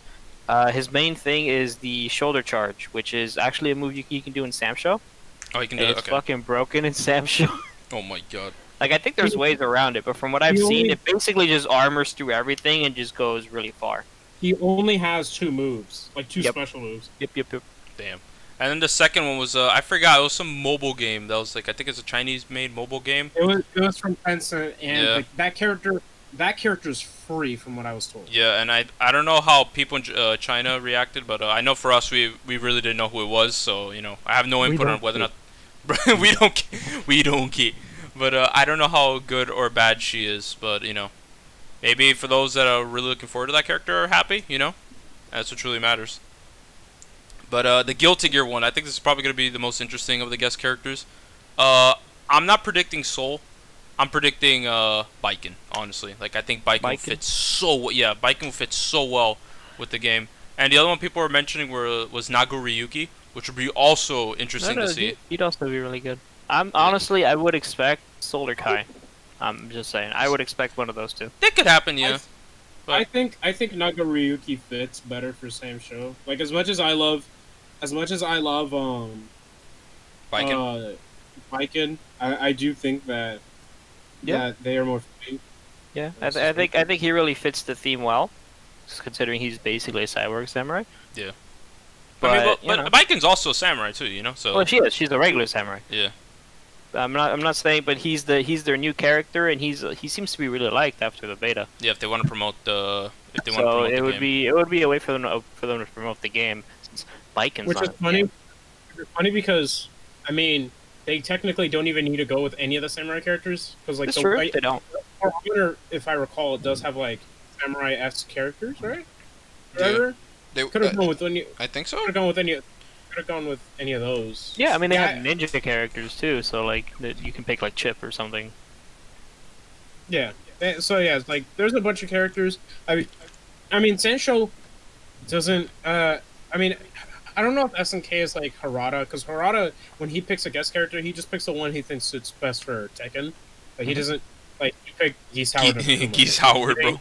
He didn't go for Ryu or Terry. He went for Gisaurid and Akuma. Right. So Yeah. Akuma is arguably like one of the most well-known, even though Ryu is like the basic character from the show, from the game, the series. And then they added Noctis. I'm like, what? Yes, Noctis was just a promote. FF15, bro. FF15, but And then still, Negan. it's really funny. Because Oh, I still think Noctis works better in Soul Calibur. Yeah, he Yeah, will. that's what. Hey, but we got bro. 2B. We got 2B. This is true. Yeah. We got 2B, so I'm happy with that. Yeah. Noctis Yeah, would yeah. totally fit better. Honestly, I think pretty much. much the majority of the Guilty Gear cast could work in Sam's show, but I would say Soul or Kai, honestly. Okay, that's fine. Yeah, no, I don't blame you. I would like to see them too. But I'm predicting right now Soul Baiken. because he's the face, but Kai because he's got the bigger sword he's and cool. the cool And the his cool new flashy dragon lightning stuff. But Yeah, that's true. They could have his new dragon install. I don't know how that would work. but I'm predicting in Sam Baiken. Show. I'm predicting Baiken or Nagaryuki, honestly. Like, but that's just me right now. But we'll see as time goes on. If I had to choose between your two choices, I'd say Nagaryuki, just because Baiken unfortunately is not in Strive. For now, I'm pretty sure she's So DLC. far. We'll talk about DLC predictions when we get to the Guilty Gear part. she's DLC, baby. Yeah, but now the Yeah, next probably. SNK thing. I'll let Abdir talk about the next SNK one. Alright, so basically, they showed the trailers every week, right? That we had Iori, and then next week we had Joe, and then we had Kyo, which was like, what? Like that is. Why do we have Joe in the middle? Something's kind of off. Why would they have Iori and Kyo, but in With the middle Joe. is Joe? Don't get me wrong, I like Joe, but Joe Mama. Oh, bro. funny. But anyways, Mr. Funny. but then, Yes. all right, so, apparently I wasn't the only one, but a lot of us were basically predicting, like a lot of people were predicting that Chizuru was actually going to be the character in with Kyo and Iori, forming the team Sacred Treasures. There's a bunch of lore behind that. I'm not going to get into it. Yeah. But basically, it's a team. It was already a preset team, not a preset team in like other games, but like you could have them in a team together, and they'd have like I believe they had the canon ending of KOF 97, and Chizuru was announced, and those Team Sacred Treasures was formed.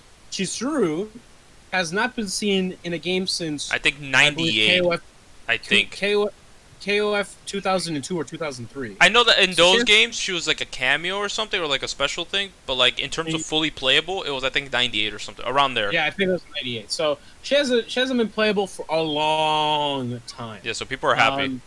And people are very much happy. I'm happy myself. And not only am I happy that she's here, but I'm happy about the team that she's with. Yeah.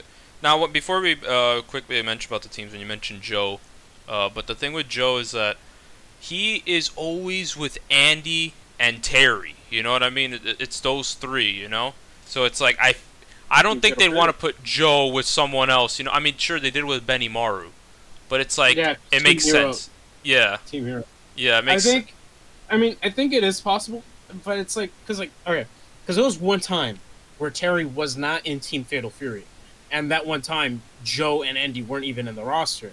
Yeah. That team was Team Southtown, which is one of the funniest teams imaginable because it's Terry, Kim Kwapwan, and Duck King.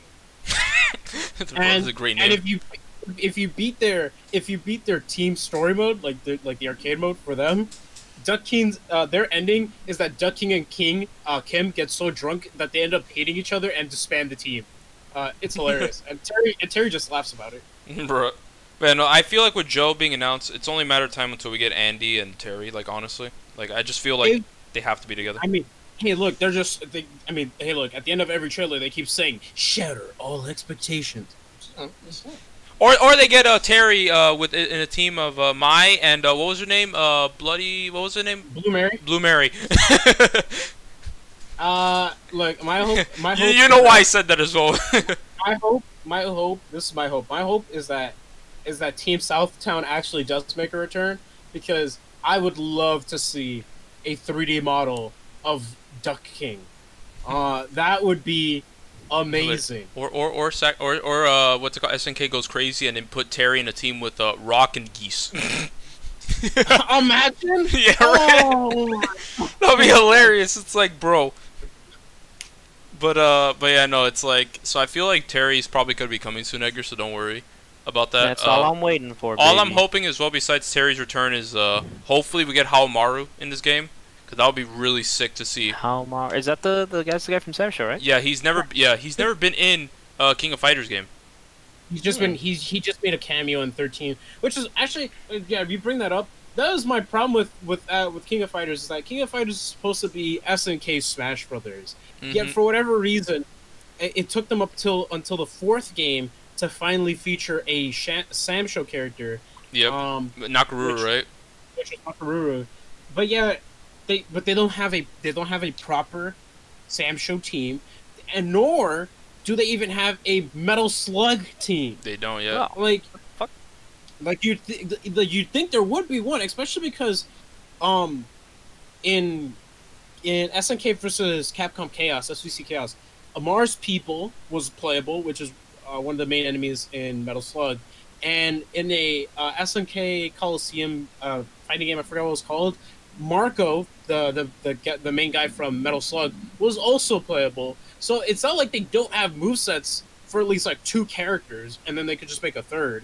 I've always had an issue with it, and it's not like they can't do it, because like both Mars people and Marco make cameo appearances in KOF 13 as well.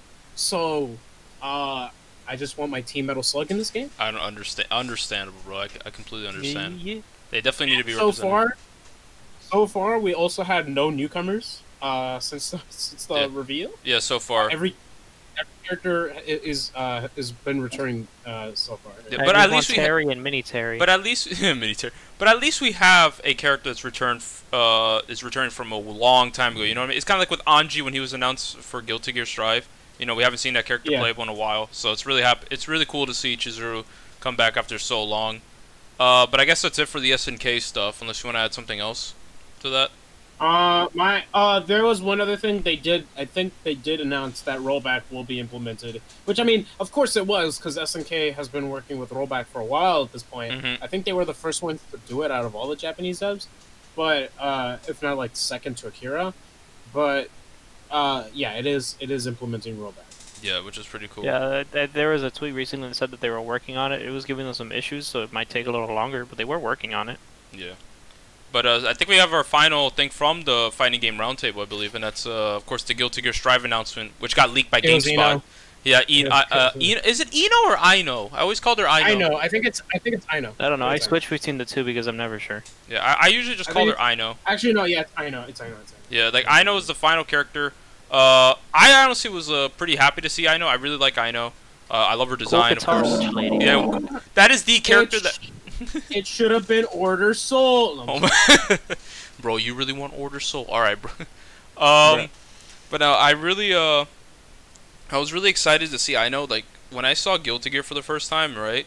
Like I was looking at people play, and I saw it was Soul and Ino, and like those are the 2 characters that really got me interested in the game because they look sick, and I'm like, I want this. Like you got this cool looking dude, and you got this cool looking chick with a guitar, bro. I'm like, let me play as these characters.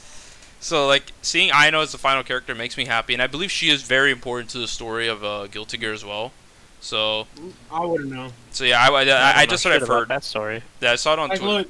Look. When it comes to Guilty Gear story, as far as I know, they do it. I think out of all of them, they kind of do it the worst because, like, I've played a bunch of different fighting games, right? And in Street Fighter and SNK, they usually tell the story through the arcade mode, and you'll usually have fights or whatever in like their actual story modes. Even in Blaze Blue, you have fights between stories. But in Guilty Gear, like when I played Guilty Gear Xrd Sign, which is the last time I paid attention to the story, the first and last time I paid attention to the story, I literally spent like 2 hours in cutscenes without a single point in gameplay. So you're like, man, because I believe its story is it as complicated as Blaze Blue? I don't even. Blaze Blue's a mess, bro. I know that much. Like you say, Kingdom Hearts a mess, but Blaze Blue's a mess and a half. Yeah, it really is. Yeah, but you see, it's a fun mess. It's like it is, but Kingdom Hearts also fun. So like, where are you getting at here? No, it's not. All right, in Blaze Blue, all right, in Blaze Blue, there are gag endings, and you literally have an ending where a bunch of characters that all hate each other decide they want to do a band together. and they become the most successful band of all time. It's hilarious. Right, but you can give Axel 2 pizzas as his weapon, so you know we're kind of even here. Wait, you can? Yes. In 358 over 2 days, Oh yeah, that's right. a huge thing is that they just have gag weapons. Yeah, they have joke weapons. Sorry, There's an umbrella for Roxas. I'm sorry, I can't go through that entire game. But no, bro, look. Blaze Blue's story went from something like, okay, so you start off with this, and then eventually you start going through, you're like, what the hell's going on? And to a point where like, so how does this connect to the Persona, Under Night, Ruby, Arcane Heart universe? Oh, Senran Kagura, and... No, for real though, it's back to Guilty Gear. I don't know how complicated that game's story is, so don't ask me. Guilty Gear doesn't seem like it's too complicated, honestly. I haven't seen anything about it, but yeah, Blaze Blue is a mess and a half, so let's not I compare. will say I am really excited to see Aino in the game. I think it's pretty cool that she's here. But before we move on to the last fighting game here that we're gonna talk about, I wanted to mention DLC predictions on who I think could be some of the fighters for that Fighters Pass. And I'm thinking 4 out of 5 of these characters will be DLC. I don't know if you will agree with me on this, but I'm pretty sure they use that popularity pool to determine what characters they're gonna add as DLC. Oh, okay. All right. So basically, yeah. So I'll explain it real quick. So after the first closed beta, I believe I think it was the first closed beta. They essentially did a statistic, answering questions. One of the questions was, how would you rate the lobby system? And everyone rated it terribly, and yet they still kept it in. Whatever. But one of the things about that was there was a poll for favorite characters. And I believe this was before Ramifal was announced. Yes. So essentially the top 10...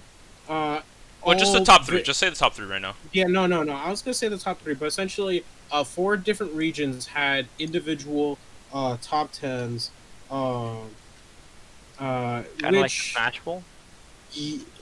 Yes, it was for different regions. So there was, I believe it was Japan, North America, Europe, and I believe China was the other one? No. It was Asia. Asia, Europe, yeah. Okay. Asia, Europe, yeah. Yeah. But either way, all right, I have the list up right now. And Japan's top 3 was Bridget, Johnny, and Ramithel. Ramithel's already in the game. Base roster. So again. But every other North America, Asia, Europe, their top 3 is as follows. Baiken, Johnny, and Dizzy. Yep. All 3 of them, Baiken, Johnny, and Dizzy. So I think that and Johnny shows up second place in all of these, which is hilarious. Yeah, so I do think Johnny is a guarantee for this for the first 5. At least that's what I want to hope, Like I feel like he is coming, And I do think that at the very least, we will see Johnny for sure. I think Johnny, Baiken, Dizzy, and Bridget are probably like guaranteed to be in. That's what I wanted to say. That's my prediction. Who I think 4 to 5 are. I don't know who the 5th one be, but I do believe that Baiken, Johnny, Dizzy, and Bridget are going to be the 4. That's if you ask me. Wait, is Johnny the dude that just has like a? He's in like the black suit but with no shirt. Yes. Yeah. That's him. And he has like sunglasses. Yeah. So I was trying to remember what this guy was. There are characters that show up like within the top 10 that like show up a lot, like Testament or Jacko or Slayer. I just find it funny that in the top 5 for Japan, Order Soul is on there. Yeah, and they want that Order Soul, bro. But yeah, like there's like out of the top 10, I for like all of them for sure, Bridget, Blake, and Johnny and Dizzy will probably make it. Yeah, if not like within this season, they'll probably be added in like a future season. Yeah, I feel like they're definitely coming. Like that poll was a year ago, so it's definitely to gauge interest. You know what I mean? To see what DLC characters they could start working on. Because I'm pretty sure DLC work. If the characters are coming out pretty soon, they want to start work on them like pretty soon. But yeah, no, it's like. So yeah, with that we have our 15 base characters, and we just gotta wait to see what the other 5 DLC characters are gonna be. But anyone else have anything to say about Guilty Gear Strive? I'm kind of disappointed that like despite the poll and people's concerns, it didn't really change much since the first like open beta. Yeah, I see what you mean. Definitely. And because of that, like especially that lobby system, bro. God, that lobby. Like look, roll back great, amazing. I'm grateful. Thank you. But when my online lobby looks like some indie game. All right, but I hate that lobby. I can't stand it. Because really like, is. all right, like what makes it annoying, that lobby is like, for instance, like I'll compare Dragon Ball Fighters, because Dragon Ball Fighters has a stupid lobby system too. But at least in Fighters, right? If you if you want to play a game, or like like if you want to go through ranked, like you can go through menus, which I think Guilty Gear Strive also has menus. But if you want to do like open arenas, then you just open an arena, someone just walks in there, whatever. Whereas in Guilty Gear Strive, both of you have to like talk, like basically talk, but you have to get like close to each other. But because of how the online works, you'll keep passing each other constantly until you finally get a midpoint there. It's really stupid. I really hate it. It's also not as charming as like Dragon Balls or any of the other ones we had before. So yeah, I mean, That's visually, it looks great. Playing wise, it's the easiest out of all the Guilty Gears from what I hear. Yeah, I've heard the same thing as well. Everyone's really enjoying it, you know. Everyone's enjoying it. Like everyone loves it. It's just that there are some issues that are obnoxious. And we'll see if they get fixed in the future. But so that's it for Guilty Gear then, I guess. But we do have I saved Capcom for last because, you know, like I didn't want to end it with just Street Fighter announcing their Fortnite collab. So we're going to the Street Fighter V update where we got to see some more dance stuff. We got an official trailer for him. We got to see some Rose gameplay. And the announcement of a Mokujin character, you know, with the form of 11, the predecessor of 12. And he's not the final character, and we still have that last missing character here. If you buy the game, if you buy like the game with all the DLC or whatever, you'll have 11 as a bonus character. Now 11 isn't exactly like Mokujin, because Mokujin, for people who play Soul Calibur, Edgemaster, they swap every round. Or I could say, real quick before we continue, or I could say, like, for people here, you know, for Theo, Jonathan, or Edgar who don't understand what a Mokujin is, or for anyone watching that doesn't understand, basically a Ditto from like Smash and all that stuff. Yo, Ditto for Pokemon? Oh my, yeah, I mean yes, but yeah, like, you know, I just always call those Ditto matches. Yeah, how he works in Smash, where like when Ditto comes in, he clones one of your fighters and all that stuff. Yeah, oh, okay, I see. Basically 11 in the character select screen will morph into any of the characters you have. So basically, like he'll become Ryu or Chun-Li or whatever.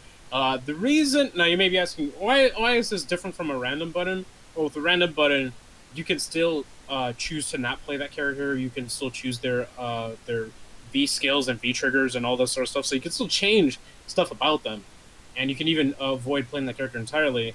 Whereas with 11, your whatever character you get, whatever V skill and V trigger you get, you are stuck with that for that game. True random. Yeah. Or or you can go crazier random, where you pick the random button and you can randomly get 11, and he randomly transforms. I don't even know if that's possible. If that's possible, that'd be hilarious. I mean, we could test it out right. Well, if anyone has the update, like we would be able to test it right now, since 11 is already in the game, right? Yeah, he's in the game already. He came out alongside Dan. Oh, okay, so that's perfect. But what do you think of some of the new updates that they added to the game? Well, first of all, no, before we get to the updates, let's talk about Dan real quick. So what do you think about Dan? I think Dan is great. I think the way they represented him, I mean, don't get me wrong, I get that Dan's a joke, but it's like this is probably like the most joke-ish Dan has ever been. Like and a he Street hasn't Fighter 4, like a Street Fighter 4, like yeah, he was treated as a joke too, but like he wasn't like it wasn't to the extent of this game where like Dan is like literally a joke everywhere you go. Like he has a costume where it's just his big old head mascot thing, and he wears it. But the way they did him was genius, because like essentially both of his V triggers are different taunts. One taunt allows you to cancel off of like any move into the taunt, and then you can combo off of the taunt. And then the other one's a taunt that you can cancel the animation into whatever moves you want. So essentially, it's like reverse beat, where it's like normally in fighting games you can go from light, medium, to heavy, but you can't go from medium. You can't go from heavy, light, medium, or whatever, like something like that, as an example. You can go up, but you can't go down, basically. Yeah, you can go up, but you can't go down. Dan's second taunt, like second V trigger, V skill, allows him to do that. It allows him to go from like heavy to light, all this sort of stuff. It's great. It's the reason why the Danfinite exists. Yeah, it's like Gohan's in Fighters. It's like Gohan's ultimate thing. Yeah, ultimate, when he gets level yeah, so then he can also do the same thing to basically combo anything into anything. Essentially. Dan's great though. The way they chose to represent him is great. His victory screen is a reference to, I believe, it's a reference to one of the Marvel vs. Capcom games because it's one of his artworks, so it's great. He even has his super taunt, his legendary taunt. I will not. It's definitely not better than his previous versions. I mean, don't get me wrong. I like it, but it's not as great as before, where like he literally does the up yours motion, right, for one of them, and then when he does the final pose, he sticks his butt out to the screen with this really weird pose. Super stupid, but this one's not that bad. And in terms of like everything else they did for him, I find him cool. I find it funny that he can charge up his fireball, right? And it still goes nowhere. So that's good. I just think it's funny that he can do an infinite, but he can also die in one hit. Well, like, yeah, he does. That's right, he can do an infinite. Yeah, he can do an infinite, which is pretty simple to do. So, yeah. I mean, like I said, Dan's great. I love what they did with him, personally speaking. He's definitely, like, in terms of, like, how they represented him, though, it was kind of a joke. Like, they had a trailer for him, right? And in the trailer, they literally show Sagat. He's like, "Father!" And Sagat has like this really goofy, cartoony, maniacal laugh, like, "Oh!" And it was great. If you haven't seen the trailer for Dan, I suggest checking it out. Of course, after Dan in the Street Fighter thing, they showed Rose. They showed a little bit of a glimpse at Rose. Like they showed that she has a new anti-air move, which is great. They just kind of showed a little bit off of her, not too much. They also showed how they made the game because it's all motion capture, and then they fixed the animations later on, right? From like the motion capture. I'm trying to remember, and then they also showed that her stage from Alpha 2, I believe, or Alpha 1 is coming back, which is also great.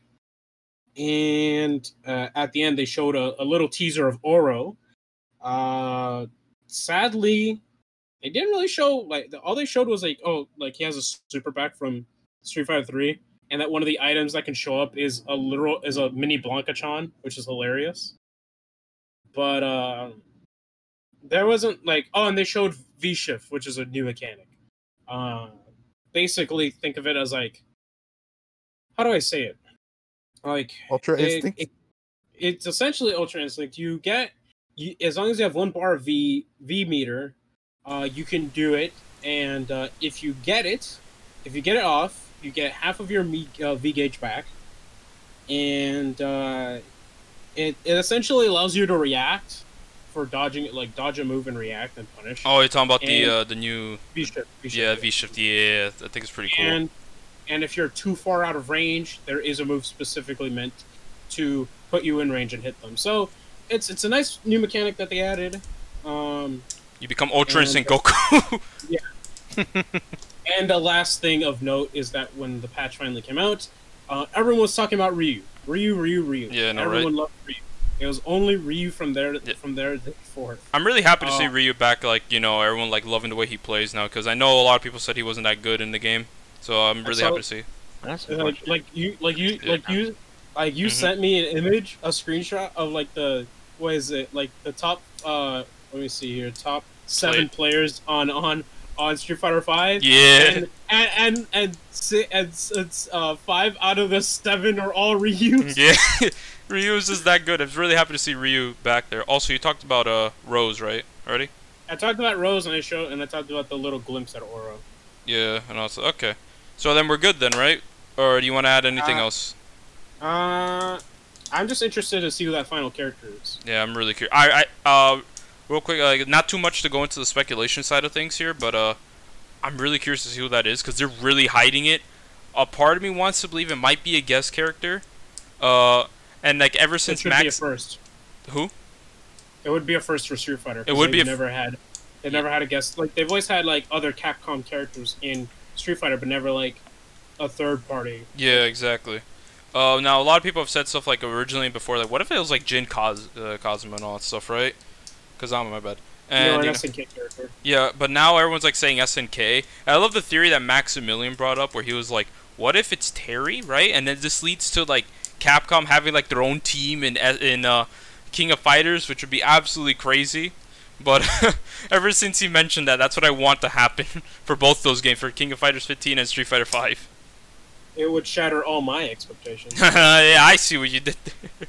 Yeah, no, we're not gonna go too deep into the speculation thing, but yeah, because there was not much else shown.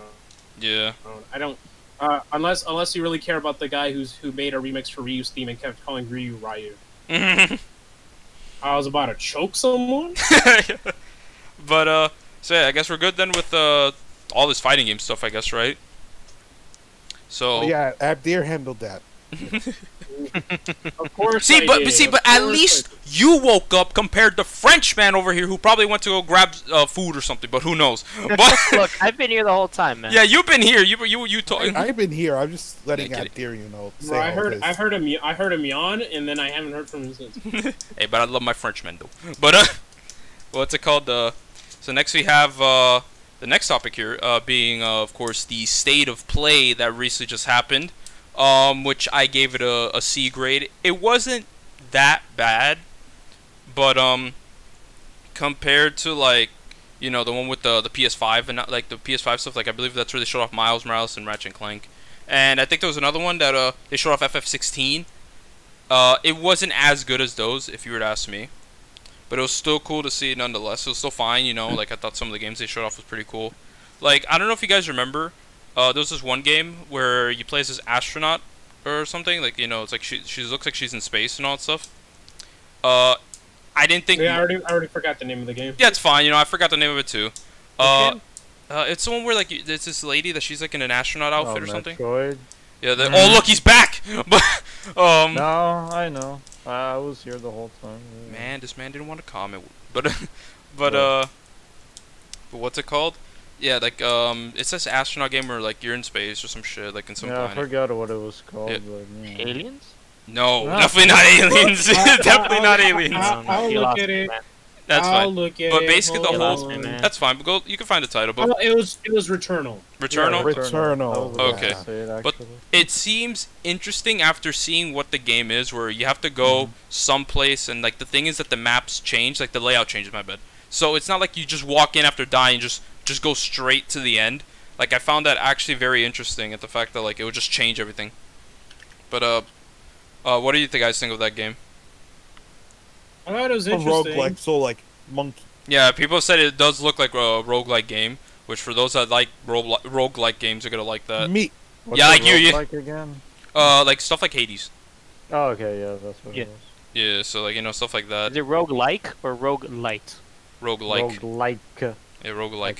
Like a dragon. I'm still a little confused. Yeah, like a dragon, bro. Like Yakuza. No, man. Yagagotoku? Yes. But I don't know about you guys, but like some of the weakest points for me in that state of play was definitely the like Deathloop. It feels like it's gonna be like a sleeper hit kind of thing. Maybe it might be good, but it just doesn't seem interesting to me. That'd be like I want it. Let me just say, cause like I got a recap up here. Let me just say all the games that were shown off there, and then you choose what you want to talk about. So Crash Bandicoot getting a PS5 upgrade. You can get the PS5. You can get if you have the one on PS4, you get a you get a free upgrade. The free upgrade. Yeah, is it insane or is it 4? 4. It's 4. Okay. Returnal gameplay. Sifu. Oh yeah, Shifu. Bro, in the unreleased reaction video I made, I literally was like, when I saw Shifu's gameplay, I'm like, bro, this looks like a Yakuza, but without the cool stuff. But Shifu looks like absolute garbage. I'm sorry. I had no interest in Shifu. Bro, I like what Max said. Max said exactly what I thought. The sound effects sound like you're just hitting a shirt. You just go a shirt. Sure. I can see it. Listen to the sound effects. Like there is no punch to any of them at all. But afterwards, it was Knockout City, Knockout Solar City's right. Ash, Solar Ash is Five the Nights at Freddy's, Five Nights at Freddy. That's right, Security Breach, Oddworld, Soulstorm, Kenya, Bridge of Spirits, And of Deathloop, course, yeah, and Final Fantasy VII. yeah, that which is the one we're gonna save for the end. But Kena looks great. I honestly thought that game looks just phenomenal. Like I'm really interested to see what people are gonna think of when they pick up the game. But from what I've seen so far, that game looks very impressive. Yes. There was what was the game they mentioned before the FNAF one again? It was the Knockout City, right? Before FNAF, it Knockout? was Solar Ash. Oh, Solar. Okay, yeah, that's right, Solar. Okay, so that was the one made by the Hyperlife Drifter guys, I believe. Very good game that Yeah. I still haven't played. Like, what do you guys think of what you've seen so far about that game? Looks very It promising. looks pretty. Looks pretty. Yeah, it definitely does look pretty. That's it. That's it. Yeah, that's all we it. can say. Pretty promising. Hey, yeah. Oh, okay. What he said. Oh my God, no. So Knockout City. Knockout City was the one that was shown off with that weird trailer on the Nintendo Direct, right? Yeah. Yes. But I have to say, as much as the Nintendo Direct trailer was absolute garbage, like I don't get it. Why did they show all those different kind of designs and shit? But anyways, Yeah, no, right? the game actually looks really fun. I would actually pick it up to check it out and see if it's fun or not, and probably play it with Justino, who's not here today. But Bro, anyways. yeah, Void, where you at, bro? But what's it called? With that game, Knockout City, right? It kind of reminds me of Deathloop, where it seems interesting, but it's just not something that really appeals to me, and I found it one of the more weaker stuff in that presentation. That's just me. I mean, You know what, bro? But yeah, no, I just couldn't find it. I didn't find it as interesting as some of the other stuff there. But the best game obviously was FNAF Security Breach. Now, Five Nights at Freddy's. yeah, that was the best one. I will say though, I will give him props because the whole thing is not about sitting down anymore. It's like you're more so like you probably have to do certain tasks everywhere, but you get chased. Tasks? Among Us. I hate this. Bro, yeah, we got the imposter right here, in right in between me. No, that's because I have the picture. Yo, he kind of sus. Let's get him out of here. No, But, that doesn't mean shit, bro. no, you're sus, bro. You gotta Yes, get. it does. No, that's not how that works. But basically, what I do find interesting about FNAF Security Breach is that you're not, you're doing certain things in the world, but like you're being actually chased around, which is pretty cool to see. Yeah, you're not a fat ass anymore. Yeah, but of course, the graphics definitely don't look as interesting, so I can definitely, understand that point. Unless it's Scott Cawthon making it, but if it's someone else making it, I think the people making it is the same people who made the Five Nights at Freddy's VR game. wasn't that one? It was essentially like all the games wrapped into one collection. Yeah, but With, wasn't like, a few extras. But that was more like you're standing still, stationary, But we'll see how well that game does when it comes out. Maybe the kids will buy it, Yeah. But yeah, no, like I really like it was a nice, interesting thing, but it wasn't a massive highlight. You know what I mean? It wasn't the best thing there. Let's see. I'll Here. definitely say it was definitely the first time a FNAF game actually interested me in what was going on. Yeah, because like compared to just sitting there, you're actually moving around and all that stuff. No, apparently the one before Sister Location had different sections, but like It was small. Just, like they were small apparently. But yeah, like I mean, I'm at least interested at what's going on versus like last time.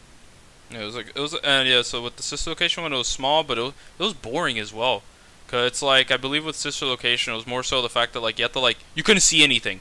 You know what I mean? So you gotta hope that like you're running to your area, to your destination, and then all of a sudden you just get jump scared. You're like, bruh. I mean, you have sound cues too, but it's just annoying. You know what I mean? Compared to when you actually see it, like Outlast and all that stuff, where you're like, oh shit, I gotta run. Which is basically what this game is doing. Essentially, yeah. Let's see here. Any other game here? No, but the you only want other to games were I was gonna say the only other games shown were like I said, Oddworld, which I already talked about Kenya, Yeah. Deathloop. So Yeah, and then Oddworld, obviously- Oddworld. I mean, they showed Oddworld so many times. Like, what extra do I have to say? Yeah, no, right. It's like Oddworld. Like, I definitely understand like I can't see the interest in it. Like for me at least, but I can definitely understand where some people really would enjoy Oddworld. Like, I mean, I guess I never played any of the other Oddworld games, but but I guess people are happy. Like for example, we have a friend of ours that's pretty excited for that game. but I can't really say much of Oddworld. Edgar, do you know anything about Oddworld or anything? Not a single fucking thing. Yeah, that's fine. Like, does anyone here by any chance? I Nope. only What's an know about Oddworld? it from Categories, and that's Categories. about it. Oddworld's this game that's coming out. It's, you know, it has an, What's it an has. Oddworld? I know it's a whole series and they got a ton of games, but that's Yeah. pretty much it. But the art style looks interesting for that game, though. We'll say that. I do like some of the characters and also the way they look. But you know, I don't know. I can't really say much about that game. But let's get to the big boy of that presentation. Oh my God, no, never mind. And that's soiled it. But no, the big boy being Final Fantasy VII Remake Intergrade, Yes. which Yuffie. was Did absolutely someone say, "Hey, Mugo Yuffie"? Mugo Yuffie. Apparently, that's a reference to Advent Children. No, Dirge of Oh, Cerberus. Dirge of Cerberus. My bad. Yeah, my bad. Not Advent Children. Yeah, it was like a reference to Dirge of Cerberus. But regardless of the case, it's cool to see Yuffie appear in this game now. So that's pretty cool. She has her own little side story with this new character named Solon, I believe. Was it Solon or Sonon? Sauron. No, So- Sauron's from Final Fantasy X. Bro. Oh, It was Sonon, yeah, I think it was. Yeah, that dude. Yeah, Sonon. It's, He's not actually. From Lord of the Rings? Playable, Oh my God. but you can tell him different commands. yeah, like Yuffie's the main one, which makes sense. You know what I mean? People just want to mainly play as Yuffie. And Yuffie looks fun. I'm really like she looks incredibly cool to see, gameplay wise. But you know, Yuffie DLC is looking nice. I like her wall running animation. Oh yeah. Well, and when she regularly runs, she has her arms out and everything. At least. Naruto? Oh my Naruto. God. Okay. You know what? Maybe we should get rid of him. But anyway, I'm kidding. Naruto-dan. You know, like I like how she has her little arms out when she has what's it called? When she's wearing that Moogle suit and everything. I hope you can keep wearing the suit at all points in time. We'll see. We'll see about that. That'll be pretty cool to see. But also, I mean, there's not really much to say other than, hey, it's Yuffie, and it's in between part 1 and 2 of Final Fantasy VII. But the other thing we and can that- mention before you want to mention, Weiss. yeah, is it Weiss or Weiss? Hot Joe. Silver the Hedgehog. Silver the Hedgehog. Wait, that's Wait, a, what? that's a character that a lot. Wait, what happened? Wait, Weiss from Nier? Bruh. No, Weiss. No, Reese from Pyra. From Fire Emblem 7, Dirge of Cerberus, bro. But basically, he's back. I know, like for example, people like Max were like worried. They were like, "Uh-oh." He was like, Now we don't know how. It's Hot Joe. Why? Yeah, it's like the thing with him is that it's not a bad thing, but it's more so the fact that like some people are cautiously curious to see what they're gonna do with him and all that stuff. Cause it's like Apparently he was supposed to be a secret boss in the already existing VR of mission training. Yeah. in I the- think in actually FF7. I think he might actually be a secret boss because I believe they did mention how like Cloud will fight Weiss or Weiss whatever for the first All time. I know is that he's Silver the Hedgehog, and he's also like Silver the Hedgehog and Inosuke from Demon Slayer. Oh my Yeah. God. Had a baby. I mean, yeah, he's not.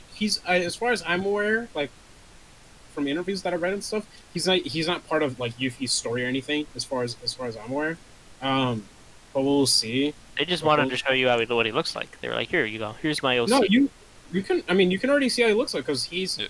he's in Final Fantasy Dirge of Cerberus. Mm-hmm. Now with the upgraded stuff, because now FF7, remake is getting the PS5 upgrades. Like it's Too bad I can't find one. no, like certain moments, it's not that noticeable. Like, but there's some moments where you will notice. Like for example, they did add the fog effects and all that stuff, which is And interesting. the backgrounds that look like just images are actual like backgrounds now. Yeah, like the lighting looks way better. Like when he was looking up at like Midgar and all that stuff, like you get to see like the sun shining through, which is pretty cool. Yeah. And of course the I'm game. talking about like when you were at the bottom of the plates of the city, and you like look down and just kind of look. You see the the town. Yeah, It just looked like a bit like an image was pasted there. And yeah, that's it's like it. PNG image. Let's Now, go. now it actually looks like some stuff is there, not just a flat image. But I love how like in Max's reaction, for example, he was like, "Show me a door." He was like, Show me a door. He was like, "Show me a door." He wanted to see the door. He was like, "Yo, show me a door. I don't want to see those ugly, untextureless doors." So you had Honestly, all the NPCs had like weirdly smooth faces. No, it's just that it wasn't. He didn't even say doors. He said a door because there is just one singular door that you're going to be seeing a bunch. That for whatever reason, for whatever reason, that door, okay, so Leads to Kingdom Hearts. Oh my god. You know how in games, like there's like 3 different models for like everything. There's a there's like the high texture model, high quality model, and then like all the way at the end you have like the low res model. Yeah. For whatever reason, the low res model always loads for that door. It's glitched for whatever reason that it just won't load the high resolution model of that door. So it's like this super muddy looking door, and it's funny because you see it like a whole bunch. Well, not a whole bunch, but like you see it a lot. Yeah. Enough to notice it on multiple playthroughs, or like the one playthrough. Yeah, you'll notice it's very it funny. Like all the upgrade is like stuff like photo mode. Yeah, the photo mode's nice. Better textures, graphics, 60 and frames. It is a free 60 frames of faster load times, and it is a free upgrade from the PS4 to PS5 version. However, oh boy. Here's the monkey's kicker. paw part. Here's the kicker. Here we go. The whole Yuffie thing is a PS5 only experience. Yep. So the only way you can experience that, as far as we're aware, is only through PS5. Yep. And you still have to purchase it, even if you upgrade your PS4 version to your PS5. And you still have to find a PS5 yeah. before you can even purchase one, let alone play anything on the PS5. You're right. I don't necessarily see the complaints of that because it's The Yuffie isn't thing, it technically DLC. It's DLC, but like I can't play it on my PS4. Now, if you get the PS5 version of it, you know, it's like, what's it called? The PS5 version, they're doing the whole thing of, it's $70 the now. upgrades and stuff. Okay, fine, if you're doing the upgrades and stuff, but the PS4 should have the DLC, you know? The issue with it is that because the PS5 is so hard to... Not only is it expensive for a lot of people, but it's hard to find. You know, it's like if you want to just experience the Yuffie DLC, you literally have to like... You essentially have to buy a PS5 from a scalper. That's like the most reliable way to do it. Yep. Y'all are bad. Y'all don't know how to get a PS5. You just go to BestBuy.com. Alright, so bro, go get me a PS5. Yeah, buy me a PS5, bro. Yeah, then you just go there and then you type in PlayStation 5. Mr. Funny Man. And they hide those now when they're not actually up for sale. Oh yeah, they do. That's right. I don't know if you've noticed, but And like then it says, I'll just randomly go Walmart PS5, see if it's in stock out of because I feel like it. It won't even show up. Package price. But let's see here. But oh my god. But yeah, no, it's like now the game's gonna be $70 if you want to buy it on PS5 specifically. So yeah, they're doing the whole thing where Still BS. Yeah, it comes with the DLCs if you get the PS5 version.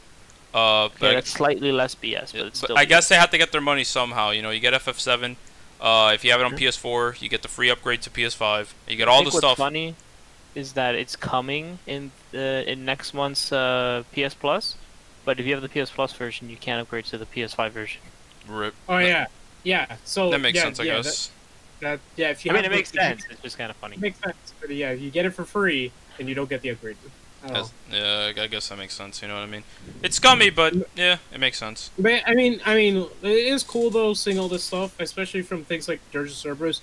If only there was a good, nice way to play things like JPCKing Cerberus, original FF7. Before Crisis. Oh no! Crisis Core. I see what he's trying to lead this as a quick segue. And we all knew. He's trying to. Oh, stop! Wait a minute! He's trying to lead this into the segue. He's trying to segue us. My man's ruined the segue for the battle royale. He's trying to. Yes, there is a battle royale. Which, by the way. Oh, wait, that's actually real? Yeah, bro, wait, yeah, the first soldier, yeah. It's not a shitpost, bro. It's the first soldier. I thought we all were fucking around. No, we're not. I wish we were. The FF7 Battle Royale is canon to the story. It's like, bro. So you have to play it. Bro, people are hoping that'd be a Sephiroth game, but it's a battle royale. Shut up. Yeah, that's what people were hoping it was a Sephiroth game when they saw that they were like, they trademarked that, but nope. Battle Royale. Play a battle royale on my phone? They're like, nope. However, you know what else you could play on your phone? Ever Crisis. So yeah, let's go to that instead. Basically, to summarize it, it's essentially going through the entire Final Fantasy VII compilation. in the gameplay style of original FF7. So that means you'll be able to play things like Dirge of Cerberus and Advent Children, the movie. You get to play the movie, the game. Yep. In FF7's combat. If They said they aren't going to make...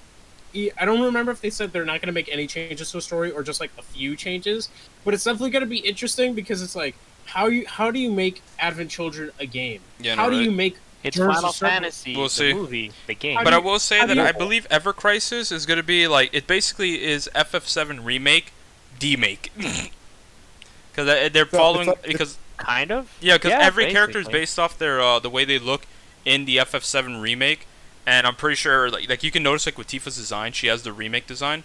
So I'm going to assume that with the way it is that it's going to follow FF7 remake's plan and I all mean, stuff. it's weird the way it looked because it looked like you pressed the buttons for abilities. Mm-hmm. It didn't look turn-based like regular FF7.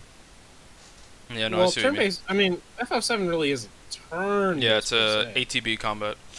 I mean, it's basically turn-based in the fact that you press attack, you attack, then they attack you. Well, I mean, yes and no. Yeah, essentially, yeah. Yes, but no. Mhm. But essentially, the way the game works is that they'll have new chapters Mhm. per month, but it won't be a new chapter for like the same game. It'll be for different games. So like it's like 1 month it could be Avid Children, another month it could be original FF7. You never know. What they did say, from what I read from interviews, is that you do not necessarily have to play through them in order. You can play them in whatever order you want. It's essentially Yes. chronological. Yeah. It is a compilation, right? Anyways. Yeah. But we're not going to Yeah, spend too so much they time all, on they Ever all Crisis. need each other to be the full story that FF7 is. Yeah.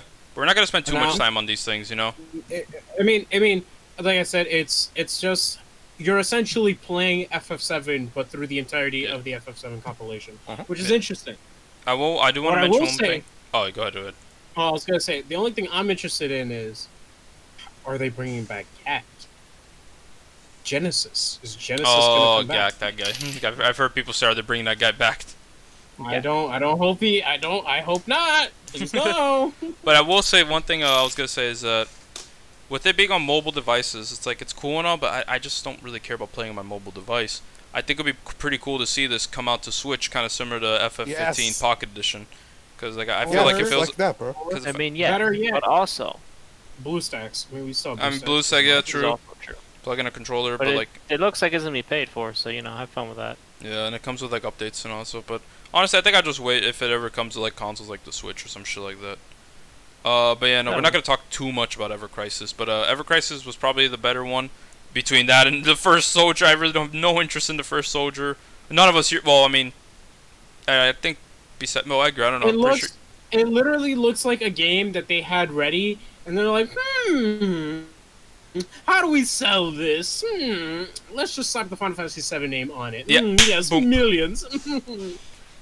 Yep, boom. We've got to have money. But does anyone want to add anything else to this whole state of play talk?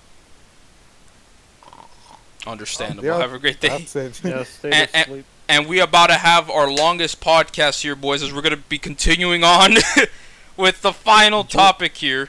Do you want to go in order? Because No, we're definitely not going in order. We're ending off with that big announcement. Okay. All right. So how about this? How about I bring up the list, right? I bring up the list, and we go in order of my subjective bad to good. Oh, no. Right.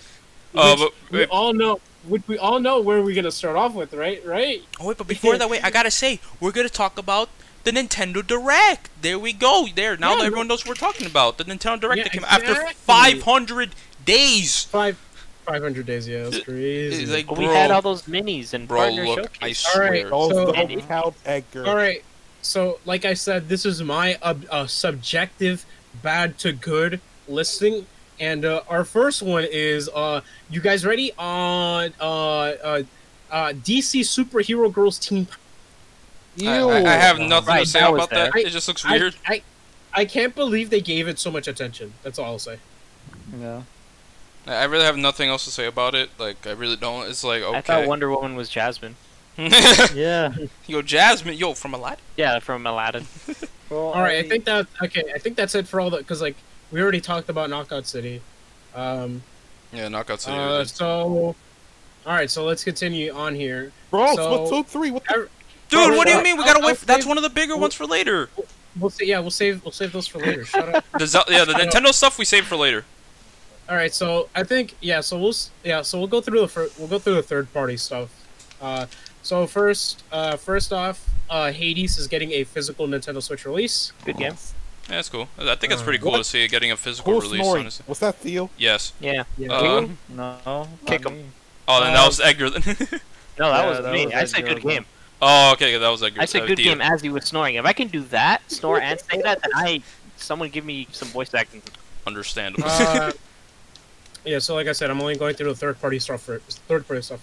Fallout. Fallout. Guys. Fallout yeah. 4. Look, I want to say one Fall thing, Guys. like with Fall Guys. I want to mention something. It's like it's cool to see it on Switch, but I feel like the game has definitely dropped really hard in terms of its like you know it lasted viewership. like 2 months. Yeah, and no, then not Jonathan's even. profile picture killed it. Then then Among Us came out, and you know that started dominating. Like I still see. The irony is that Among Us was already out. Yeah, that too, and not only that, Among Us is still going strong, even though it doesn't have its crazy viewership numbers it had Yeah, before. and we're still waiting on a new map. Yeah, no, exactly. I don't we're know when still it's waiting. coming, but I thought it would have been out sometime I already. think it comes out this month. I think it comes out next month. Well, sometime in March. Yeah, but I think with it being out on the Nintendo Switch, maybe we'll get a little bit more player base because I know that that Fall Guys definitely can hit that. I mean, I'm not buying it. It's I'm not either. Still $20. Yeah. I don't want to. Yeah, I already have it on But PS. Yeah, I only played it because it was free on PS Plus. Yeah, I know, I get you. So yeah, the But- Fall Guys, cool addition, but I'm definitely not buying it. An update to Monster Hunter Rise. So like, more, Wait, Monster more Hunter gameplay. was it? Oh yeah, Yeah. that's right. I remember that. That was cool. They showed a bit more Monster Hunter Rise. Star Wars Hunters. No, you mean that like How little? do you put Star Wars Hunters above Monster Hunter Rise when we know less Hey, about look. No, he's just Hey, going through look, the third party stuff. I'm just going through the third party stuff first. Look, Star Wars I Hunters. do wish they showed us more though, because I was like, You're oh, right, here you're you go. right. Yeah, true. Right. Let me talk about the better announcement then. Wait, Plants vs. wait, I Zombies wanna- wait, Battlefield- Before you Yeah, go to that, they I want to. showed yeah. more, so I can agree with But you. before because you we go at to least that, know what that is. I want to mention with Star Wars Hunters. It's like, why?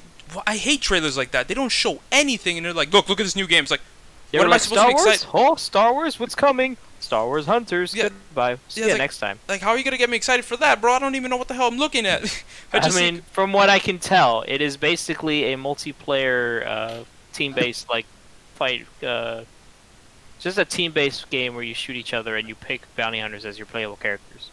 all right, okay, I see it, but still, it's like, That's all I can tell from what they gave us. you know, it just didn't seem that impressive. It's like, bro, I can't do anything with a trailer that small, you know? Yeah, I don't pretty know. much. Teasers. Yeah, teaser, yeah, essentially. Teasers or balls. Yo, but no, continue up there, I guess. So, we had Saga Frontier Remastered. which is pretty cool to see, honestly. I'm not That gonna was lie. the. It's the RPG. I don't know what that is. It's the RPG. It's Oh, an wait, is RPG. that the one that everyone's that was like Octopath? No, that's No. Project Triangle Strategy. We'll get to that one later. No. That people, I heard people saying it was Octopath because it had like eight different characters, 8 stories, bullshit. I think it was probably that And one. they added some new main character. They were showing some new main characters finally added. It was probably Saga. I think it was Saga. Yeah, it was Saga because I think it was like it had like new stuff. Cause there's Like, another I'm not trying to RPG. compare it. I'm just saying that's the game I've heard it compared to is Octopath because it's 8 characters, 8 stories, whatever. Yeah, and then there's another RPG that I think it was like something Mana. It was one of the Mana series games. Yeah. Yes, it's Legend of Trials? Mana. Legend. Legend of Mana will be remastered. HD remastered. Yeah, which I think is pretty Okay. cool. Then you had Ghosts and Goblins Resurrection. You showed more of that. Yeah, I'm Oh, pretty. looks very I'm nice. pretty excited for Looks that. very nice. Has Max has played, I believe, right? Ghosts and Yeah, Goblins. don't Yeah, you Ghosts and remember? Goblins. That Where Ghosts it and was Goblins. like, Probably. get the knife. Oh yeah, that's right. Get the knife. Get the AVG The knife and reference. win. Get the knife and win the game. Yeah, there you go. We have World's End Club. Oh, is that the world ends with you, Danganronpa? No, was World? No, It's- World. it's- With Pokemon. Wait, which World. Okay, Danganronpa. I'll read to you the description. It's a child-friendly version of Danganronpa from the same developers. Oh yeah. Oh yeah. Okay. Yeah. Okay, yeah. it's So on there now. that's the world ends with you, Danganronpa. That's I'm what very- it looked like to me. I'm so, like the Danganronpa series is something I'm really interested in getting into, but it's more so like I think akin to like Ace Attorney, where it's like more of like you got to figure stuff out. You know what I mean? So Yes. I don't think we're gonna see much gameplay of like like fighting or RPG stuff. So I'm gonna assume it's more of like more about thinking if anything. like I'm very interested in trying out the Danganronpa series. So maybe if I get into that, maybe I'll like. Yeah, this I mean, regular Danganronpa is pretty much just a visual novel, but you have to like, you just have to find the clues to find who the murderer is. Yeah. As you go through the thing. But Obviously, there's a story to it, but you know, that's the basic thing. Yeah. So anyone else want to add anything? Well, in this actually before, this time instead it's like you're figuring out where the hell everyone went, and what's it called in the world because like the game is cancelled. The game is canceled. Everyone's gone. Find them. You're like, oh. Man, no, continue up, dude. If you want, or unless anyone wants to add anything. No, I don't have anything to add. Yeah, it's fine. Okay. Then we have Tales from the Borderlands. Ah, yes, coming to Switch.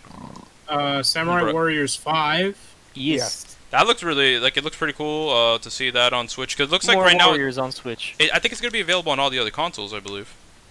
Yes, I think so. But also more Warriors on Switch. So you know, good job. Yep. Capcom Arcade Stadium. Oh yeah, the whole thing about the classics, I believe, which is pretty cool to see. I'm pretty happy to see that on the Switch. Apex Legends is coming to Switch. I mean, I'm not. I don't know why you'd play it on Switch, but you know. Yeah, Theo just yawned. Like I'm not big on, what's it called? I'm not big on Among Us. Yeah, but I'm not big on You're late Battle to that Royale. announcement. Among Us. Bro. Yeah. So Neon White. Oh wait, was that the game where it's like it's like this first person one? Badass. Yeah, bro. Yes. I think it looks very interesting. Where it's like you're running around with a card and you're like shooting things, but it looks like a speedrunning game. Yeah, it looks really fun. And like I was actually very interested in that game. Yep. All right, and then moving on, we have let me see here, Bravely Default 2. Yeah, pretty excited to see that. I mean, the thing is, bruh. I'm who did it? And I was like, Edgar. Like the thing is, like we've seen a lot about Bravely Default, so they didn't really show much of it here, you know. So it's just more so reminding people that yeah, Bravely Default 2 is coming out. So yeah, like anyone else have anything to say about that real quick, or? I played the demo. It was okay. All right, so go ahead, Abdir. No More Heroes 3. Oh yeah, No More Heroes 3. Yeah. It was mostly like the release date and all stuff, right? Yes, much excited. August 27th, I think it was. Something around 27, 28, one of those two. I think. But it's still regardless cool to see, you know. Ninja Gaiden Master Collection, which will Ninja Gaiden Trilogy. Bro, yeah, a massive stutter, bro. You alright, bro? I have some issues. Give me a break. I am excited for that one. Wow. I am excited for that one. Which features, if I remember correctly, yeah, it's Ninja Gaiden Sigma. Sigma 2. Sigma. Oh my and god. Ninja Gaiden 3. Basically, you're buying 2 games and a sort of extra bad one. But whatever. 3 was fun. It's fun, but it's like whatever. Yeah, I'm really happy to see. I'm really happy to see it though. You know, more Ninja Gaiden love. The last one I was saving because I'm pretty sure most of you guys are excited for this one was Triangle Strategy. Project Triangle Strategy. That one's also fun. Like I'm more interested in that than I was with Octopath Traveler. Octopath Traveler, I was excited because it looked very old school RPG, but like just looks really beautiful with the sprite work and everything. The gameplay looked pretty cool. But Triangle Strategy, just from the promise alone, looks very interesting. But it can either be very good or very bad in execution. You know what I mean? Have you even touched the demo yet? I have not actually yet. It is play it, dude. I know you'll like it. Because so we have what it was: Chaos, Neutral, and Law, right? Law, Neutral, Chaos. That's SMT, bro. Yeah, SMT literally. It's like because the whole thing is like you have the choices. I don't remember what it's called, but that's basically what it is. And your choices determine what characters get added to your team and all that stuff. What characters get added? It's basically, I think they said it affects the story, but like significantly, not like Mass Effect, which explosion do you get at the end? Yeah, so I'm very curious to see how that affects the story and like what characters you choose because it's gonna either be very good or very bad. You know what I mean? And I hope it's not like the game itself, from what I have played, is good. I'm bad at it, but it is good. So do with that what you will. I'm really excited to see more about. I'm really excited to get the game. I might get it. The demo drops you like halfway through the game or some shit because there's people dying left and right. Yeah, it's like chapter 6. Spoilers? Oh, I don't know. There's like people dying left and right, and you're trying to figure out what's going on. And I'm like, I don't know what's happening, but But what if that's the beginning of the game? Well, I don't know. That's just what they said. It says Chapter 6, and then they have a disclaimer like, please forgive if you don't understand what's going on, but this is a good way for you to get a feel for the game, like that point in the story. Oh. Exactly. All right. Wow, it's like most Because it gives RPGs you- are like yeah. that. Yeah, because it gives you do get a lot of different characters. You have 2 mages. You got the main character who is a sword fighter. You got another dude who's like a tank who fights with a shield. You get a lady on a pheasant, which is basically a horse because it doesn't fly, and she has a bow. And I know I'm missing like 1 or 2 people, but Wait, is that character from Fire Emblem Fates? Oh, no. You they know named the someone one who's like Cordelia, so have fun with that. Wait, what? Cordelia. Yeah, one of the princess in one of the cutscenes is called Cordelia. Oh, Pog. You mean? And there's Calvary another one. from There's Fire another one that Emblem has a Fates? similar name as well, but I don't remember right now. Okay. So, anyone else want to mention anything about Project Triangle Strategy? I got nothing. Got nothing. Play All the right. demo, Jacob. So I'm assuming we're going to Nintendo stuff now. Nintendo stuff. You're so ready? I'm Okay. gonna- Before you do, I'll go basically in this order. We'll just. I mean, I'll just go in updates. So I'll save the obvious update for last. Don't worry. Then the port, and then like new games, and then we'll go to the last update thing. yeah. So, so first in terms of updates, Hyrule Warriors: Age of Calamity expansion pass. Very nice. Yeah. I want to mention. Oh, bro, Not much. who's sleeping? They didn't much. show much. So that I want to sucks, mention. but I want to mention very that. Like that's. I want to say like, I see what they're going with, but it's something I don't want. Like how they like. I mean, what I don't want is how they did the trailer, because the way they did the trailer Yeah. was more that's so why the it's fact more- that it was just an announcement thing and they didn't even show anything. It was just the pictures, and they say that they just outlined the plan. It was like a really bad trailer, honestly. They if you had ask me. some cool Yeah, looking visuals. They did that whole thing where everyone I mean- lights up like they do in that JoJo opening, and then Oh they my God. showed you what's going on in the future, where we're gonna go from here. Alright, Exactly. so I'll just read off what the past features. So, a purchase bonus, you just get new weapon and costume for Link. Wave 1, expanded roster, new weapon types, new challenges, and new enemies. Wave 2, new character vintages, new stages, and more expanded roster, new battle skills, and it's all for $20. And everyone Yep. was chanting Suga, Suga, Suga during the freaking during the trailer. Yeah, I will say though as well, yeah, like I'm pretty sure the at least 4 characters are gonna be added in. You know, if those are the only 4: Suga, better get Aster, Pyra, and Robbie. That's it. They have to add It has to be those 4. You know It what I mean? has to have Suga. But- I don't And know about the also rest. Calamity Ganon. I don't Yeah. know why. Other they than that, didn't- it's like I can't say anything else who they add in, because those are the only 4 that are pretty much left, unless they want to add in what's this thing, Harbinger Ganon. But like I don't know. Ah, yeah, the cool like, what is it, like Malice egg boy Yeah, there's a at the end. Malice. Yeah, basically like that. But Oh, right. but I don't know if they want to bring that in. You know what I That'd mean? be cool. Or but they I add don't it, know how or that they would do, work. or they do something crazy and they add in Cass. Bro, Oh. that'd be great. That would be be cool, great. bro. I mean, they brought these other guys from the future. Just bring in cast for DLC. Exactly. Oh yeah, by Or the way, Tessa's spoilers. Teacher. But anyways, so I guess we're done with Age of Calamity. I'm assuming, right? Oh right, my bad. Yeah, no, you're good. You're good. My bad. No, you're good, bro. You're Next- good.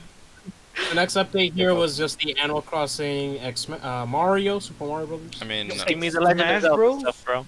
I mean, I really have nothing to say about that since I'm not big on Animal Crossing. I'm so. just glad that they're you- bringing that stuff, because that means there's a chance for them to bring Zelda stuff, and I want a Master Sword for the center of my garden. Yeah. I mean, they'll do You it. know what? Alright, fine, I get it. You know what? You want more exciting announcements? Like the Animal Crossing X Hello Kitty, right? Yeah, there we go. Now that's what's up, bro. I mean, one of the You know, cool things about If the you weren't Animal joking, I'd actually be excited about that. What the fuck? He's not joking. What? No. There's an actual Animal Crossing X Hello Kitty crossover. Yeah. Like Yeah. in the game or in Pocket Camp? It's No, in the it's essentially in the game for New Horizons. Like Yeah. it's, Oh shit! it's an like you can look it up. It's essentially like amiibo cards, but you can get like an all-in-one pack essentially. And there you go. No, Theo was trying to We'll say have to look something. into that. So let's let I Theo wasn't, say his thing. I wasn't joking. I Yeah, wasn't that's, joking. yeah, that's it. Let Theo say his thing. Let's see what he has to say. So basically, in Animal Crossing, you have a very big island, right? And in fucking Mario, the Mario event, they let you add a pipe, and the pipe teleports you. which is really nice because now I don't have to go all the way from here to over here. You know, You just connect it's one pipe great. to one thing. It's like, okay, dun dun dun dun They dun still dun. mess dun. it Make up this though. whole island just to teleport from there to the plaza, to your house to the plaza. I They think still- it's only they a still limit mess it of up, though. 2. Wait, what they do? Up No, here? from what I remember, it's not that it's a limit of 2. You can have as many as you want, but the problem is that once you go through one warp pipe, it randomly takes you to any of the random ones that you up the place. Ooh, That's what I was It's told. better than nothing. But all right. So does that mean you can constantly go between the same two, even though you're trying to go to another one? you possibly. That's Yo, luck based. Let's go. RNG. All right. So what's next? Alright. Well, unless RNG makes fast travel. your RNG In fast. terms of- RNG fast travel. So next we have ports in Skyward Sword HD and Miitopia. Miitopia. Like, Yeah. Miitopia was a really interesting one to see, but I'm really happy to see Skyward Sword on the Switch now. For those that have never really experienced it, because I believe the game didn't sell well, but it was also due to the Wii being on its like last legs and all that stuff. Like, it didn't really sell well. So with it being And on the Switch, requiring that one accessory. yeah, the Wii Motion Plus. But with it now being on the Switch, I know more people will definitely probably buy it, which is pretty cool to see. And I hope people do find it enjoyable. I couldn't get into it, so I wouldn't mind rebuying it and give it a try. So we'll see. But I mean, it's just Skyward Sword HD, you know? What else can I say about it? What I don't like is the fact that they're charging $60. I can see what you mean. Yeah. Good. No bueno. Welcome to Nintendo, though. Nintendo. I just think that people's main issue is that on the Wii U you could buy the Wii version of Skyward Sword, and that one costs like $20. Yeah, Mhm. I guess. And as far as we know, this version of Skyward Sword doesn't have many quality of life changes, unlike say Wind Waker HD, which had tons of quality of life changes. Or Twilight All it Princess had- HD, where it added in a whole new dungeon. Yeah. All Basically. it had for Skyward Sword is just non-motion controls thing. That's about it. As far as we know, yeah, basically. Yeah. Yeah. So that's kind of disappointing. And widescreen, but yeah. And like I said, Miitopia, which that's pretty nice. Yeah, it was a cool, hopefully- interesting thing. Yes. I'm Hopefully, gonna hopefully buy this, Mhm. hopefully this. Yeah, means me too. I can make Theo my partner, bro. it. Yeah, I can make And then you Jonathan fight my to the enemy, death. bro. Fight What? to the death. Hey, what happened up there? I was just gonna say, hopefully this leads to more 3DS ports Yeah. of Did you really good games like Ocarina of Time and Majora's Mask Yeah. 3D. Wait, did you skip the? You skipped what's this called? This Mario Golf, I believe. Mario Golf's not a port. Oh no, but I'm saying you forgot, like, cause you were gonna go over ports and also. But I was gonna say, like, you forgot to mention about Mario Golf. I thought you skipped it. I believe No, but that's a Mario big Golf boy came. now. Or you want to save for like? Well, I mean, we're No, getting there. I was going in order of port. Like I was going in order of like updates, ports, and then new games. Oh, okay, so we're at the new games then, right? Yeah. were in Well, I mean, this one is sort of technically a port, but also a brand new game Which to one? us, which is both Famicom Detective Club games. Oh yeah, that's Yeah. right. I forgot about that, which is pretty yeah, cool it's to see. visual novels. Yeah, the visual. It's pretty cool to see those games back. You know what I mean? But I really have nothing else to say about it. You know? You know what? All this tells me is that now, whenever the next Smash game happens in like the next 5 to 6, 7 years, expect that Uni Tachibana to. Yeah, Tachibana comes through. Oh my God, no. But I have nothing else to say about Famicom. What was it, Famicom Club or whatever? Famicom Detective Club. Detective Club, yeah. The first game is the missing heir. The second one is the girl who stands behind. So. Yeah. So I really have nothing else to This say is about it. by the way, I believe this is the first time these games have ever been coming to Yes, you're North correct. America. You're correct. And I'm definitely interested myself, so yeah, I'll show my support. That's fine. Go ahead. Then in terms of new games, yeah, we'll start off with Mario Golf since we brought that up first. Yeah, because I want to mention, like, I completely forgot about the Famicom Detective Club. I completely forgot. I don't blame you. So yeah, Mario Golf then. I really don't care about any Mario sports game besides like kart and tennis. But like the whole thing about like Yes. free for all, everyone just goes. It's everyone's turn where you try to get the ball into the goal. It just seems Well, you stupid can- fun. You can treat your friends like how Abby treated Joel. Oh no, Oh no! Why you mentioned the life? bruh. Bro, you just. Okay. I think it's cool okay. nonetheless, though. Okay, up there. But I guess we now found out what Camelot was working on. That people were like saying that they're working on something. Yeah, it's not Golden Sun.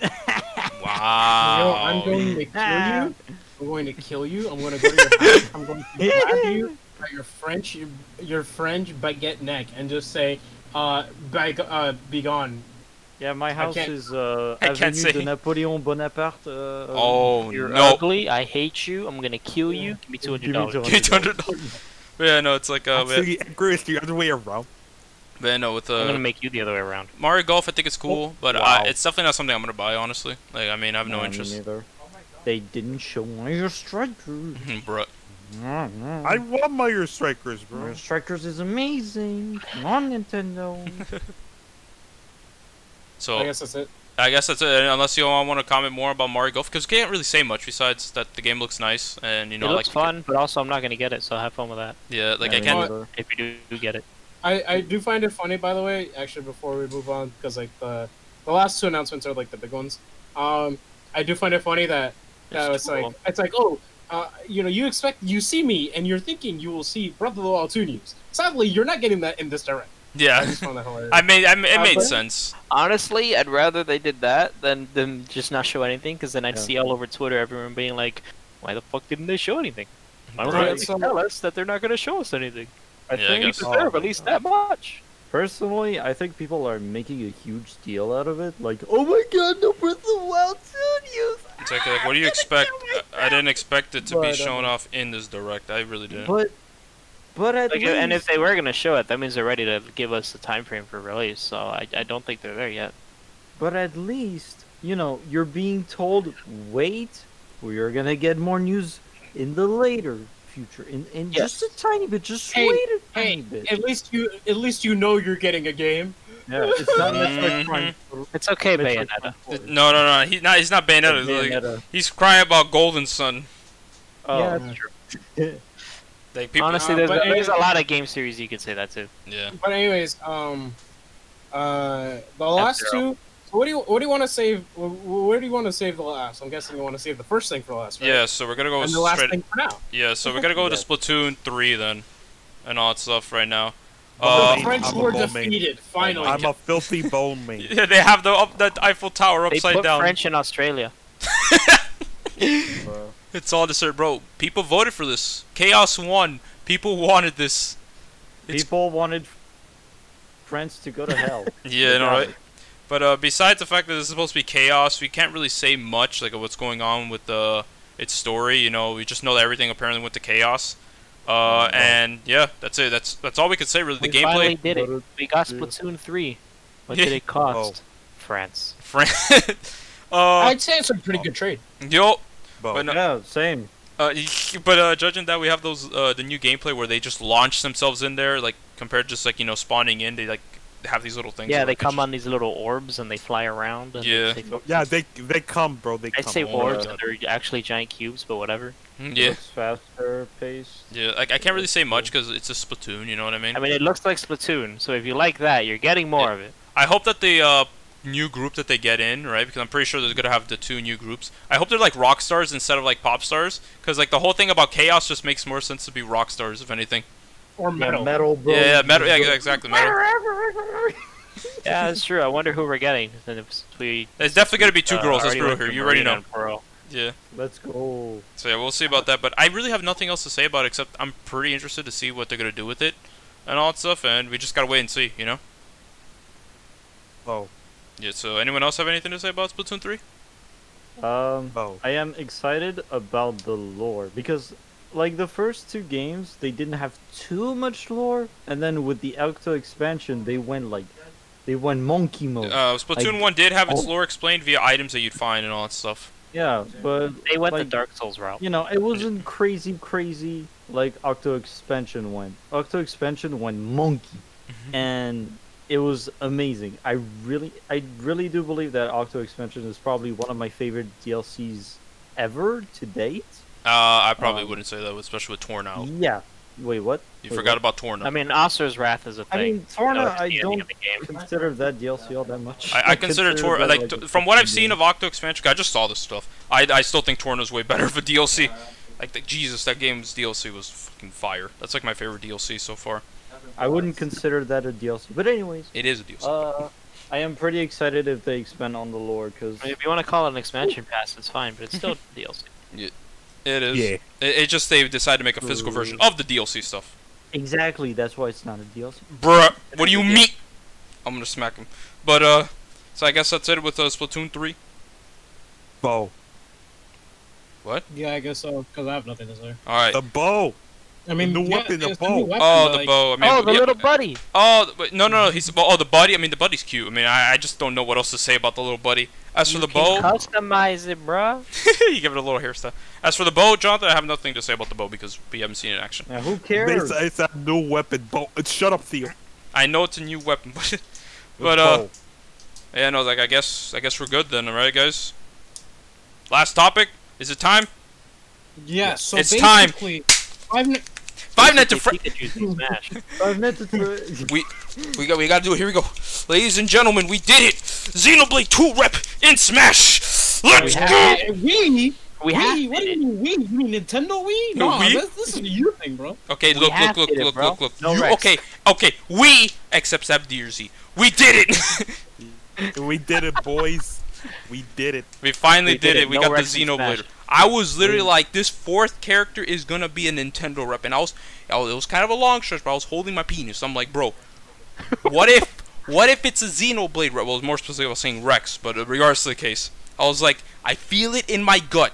Xenoblade is gonna be the character here. It just made sense to be a first-party character. Wouldn't you feel it in your balls? Especially after Yes. ARMS, like, come on. I mean, like, Sakurai wanted 2 characters, it was ARMS and fucking Xenoblade, and guess what, we got both. Baba Yeah. you know, Sakurai finally got to add the two series that he wanted to add We in the just base got game. 2 characters, and now we're gonna get 2 more. We literally Also- Yes. Also, anime swordsman! No. Incorrect. No. They're literally Anime sword. and exactly there you go. They are literally a sword. Sakurai said, "You don't want any more sword fighters? Here, have an anime sword." He gave us the anime swordsman Wrong, and then have 2 a anime literal swords. and then literal anime swords. Yeah, it's just like Malos, bro. Oh my, bro! Like that trailer just made me like. As soon as I saw, bro, I went monkey. As soon as I saw clouds, I'm like, wait a minute. I'm like monkey time. Yes. I was like ready to just jump up in the air. I thought Ty was gonna be in Smash. I thought I was gonna be in Smash, bro. That made me so sad, bro. I'm like, poor Rex. Next time, Man, who cares maybe. about Rex? All right, you know Cares what? about That's design. it. I'm coming over. Hold up. That's my Hey, son. Paul, Don't bully my I just- son, bro. I'm coming over. Look, I'm just gonna be frank, like, cause like I'm obviously out of all of you guys, I'm like the least excited, because like I have no attachment to Xenoblade 2. Secondly, well, I'm happy it's not Rex. I still don't care about Pyra and Mythra. Python. Like, I'm just like, for me, it's like, it's mainly just I'm excited for their gameplay and how they'll turn out, and it's cool that technically we now have, we didn't get. How do I put it this way? We technically now have 13 DLC characters because Pyra and Mythra are 2 separate fighters. 13 but- was it? Yeah, I mean, 13 they're is not 2 separate characters. They're part of the same group, but it's sort of like how with Zelda and Sheik, how you Yeah, still they're they linked. have 2 different numbers They're in linked to one. the like how roster. Pokemon Trainer, you'd still consider them 3 different characters, even though they're all in the same slot. Bro, like, let me tell you, that trailer, I love the little references. Like, for example, like, it was quick, but I didn't notice it when I was watching it at first. But, like, when you see Pyra, like, looking at the little Squirtle and Chrom is there, I'm like, that's supposed to be Zeke and Turters, bro. Handling I a love that, man's how they do turtle. I love that little reference, bro. I was like, Yeah. after I noticed it, I'm like, this is cute. I love this. And, bro, like, and then it was like a reference to the, I believe there was a reference to the title screen when they were looking at the ugly PNG world tree. Like the Honestly, I'm just excited to see what music's coming. counterattack, incoming, you will recall our names. Yes.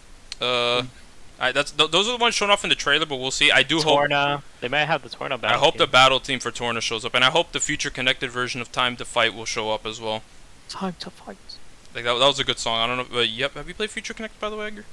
Yeah. Oh, okay. Yes, you have. I beat Definitive. I played Future, and then I finished. Yeah, that's right, 2 right, because right, I you was like did. I was like in chapter 4 or 5 of 2. But that battle theme though is that battle theme is fire, bro. It's fucking great. Yes. But so I hope that battle theme does get in alongside. We'll see. We'll But- see. I mean, by the time we're recording this, Yeah, probably. Yeah. it'll be 3 days away. So there Mhm. you go. Well, 3 days or when it's uploaded, maybe a day away. You know, who knows? But Yeah, that's why I said at the time of recording. yeah. But Yeah. pretty much I did love everything else shown off. Interesting stage, by the way, where all the Titans show up. Like Yes. yeah, it's all. like You're on a Zerda. Yeah, you're on a Zerda. Really cool. Gramps. I'm glad it's Yeah. Gramps out of all of them. Yeah, I mean it makes sense. It had to be Gramps. I love how all the characters appear in the background. You know, Morag, Bridget, Zeke, Yeah, just like Persona. Pandora.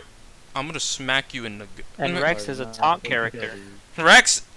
My son is done dirty, bro.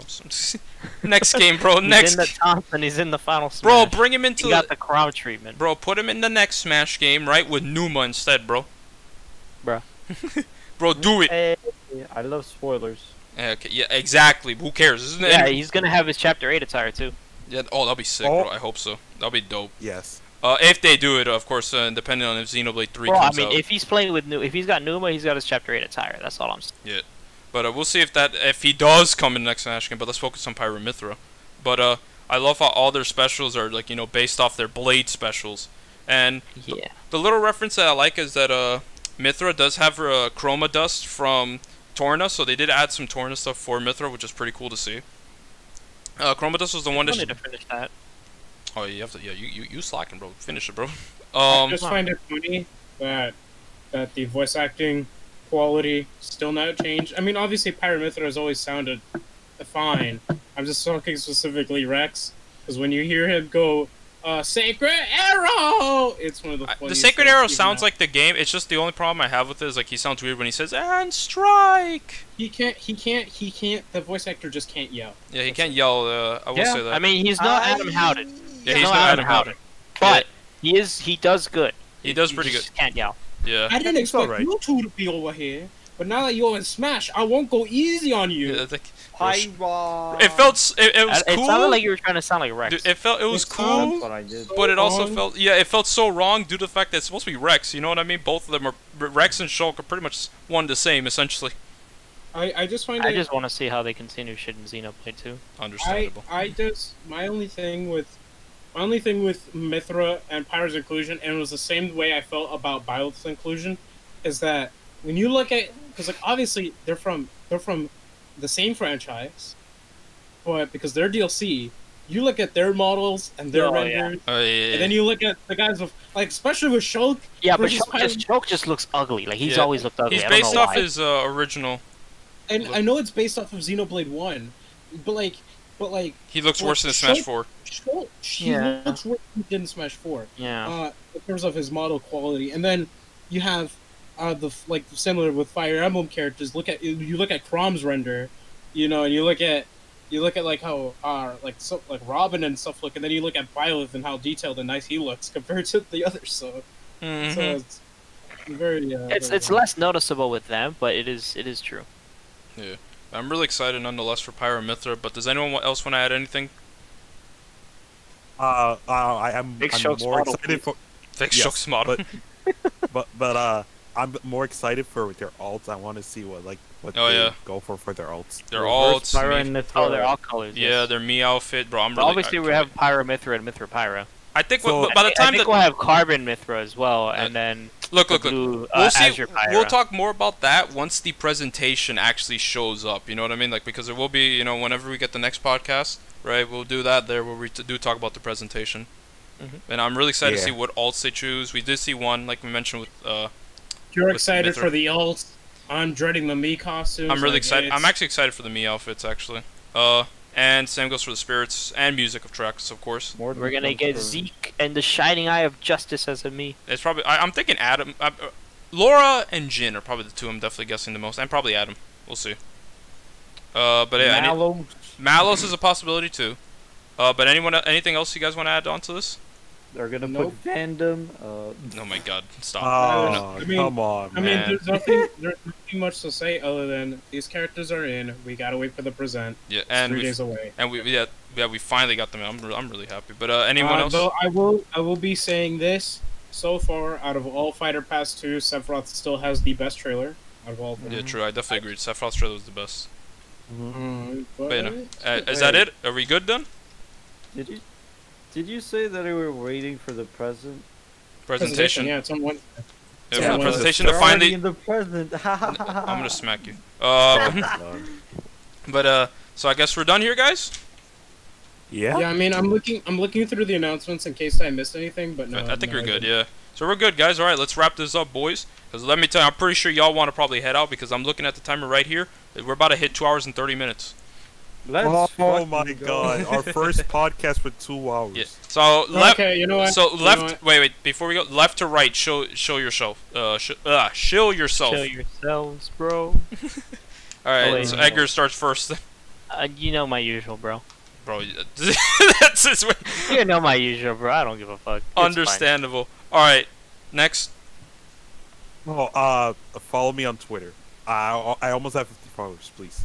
Oh my god. Follow him on Twitter. He almost All right, has there 50 you go. followers. Understandable. Two followers. That's all I want. We need two people, two kind souls to hit the button, the free Yeah. button. Two people follow Jonathan, please. It's All right. free. SabdierZ, go. Yeah, it's free. Oh wait, I don't think I'm Alright, following it. it's pretty easy, alright? think you are. $0 free subscribe card. for Oh Sam. my And god. you can subscribe right now. Remember to sub. And remember, trolls, still sub. I need subs. Give me more. Oh more my subscribers. The higher Give me the a number, the more we beat the French. Oh my The And your higher the attention number, is- the more the serotonin. Bruh. Oh my god. And speaking of the French, the crouton go. Follow my YouTube mostly, my Twitter and my Twitch. I do things on there and it's really good content.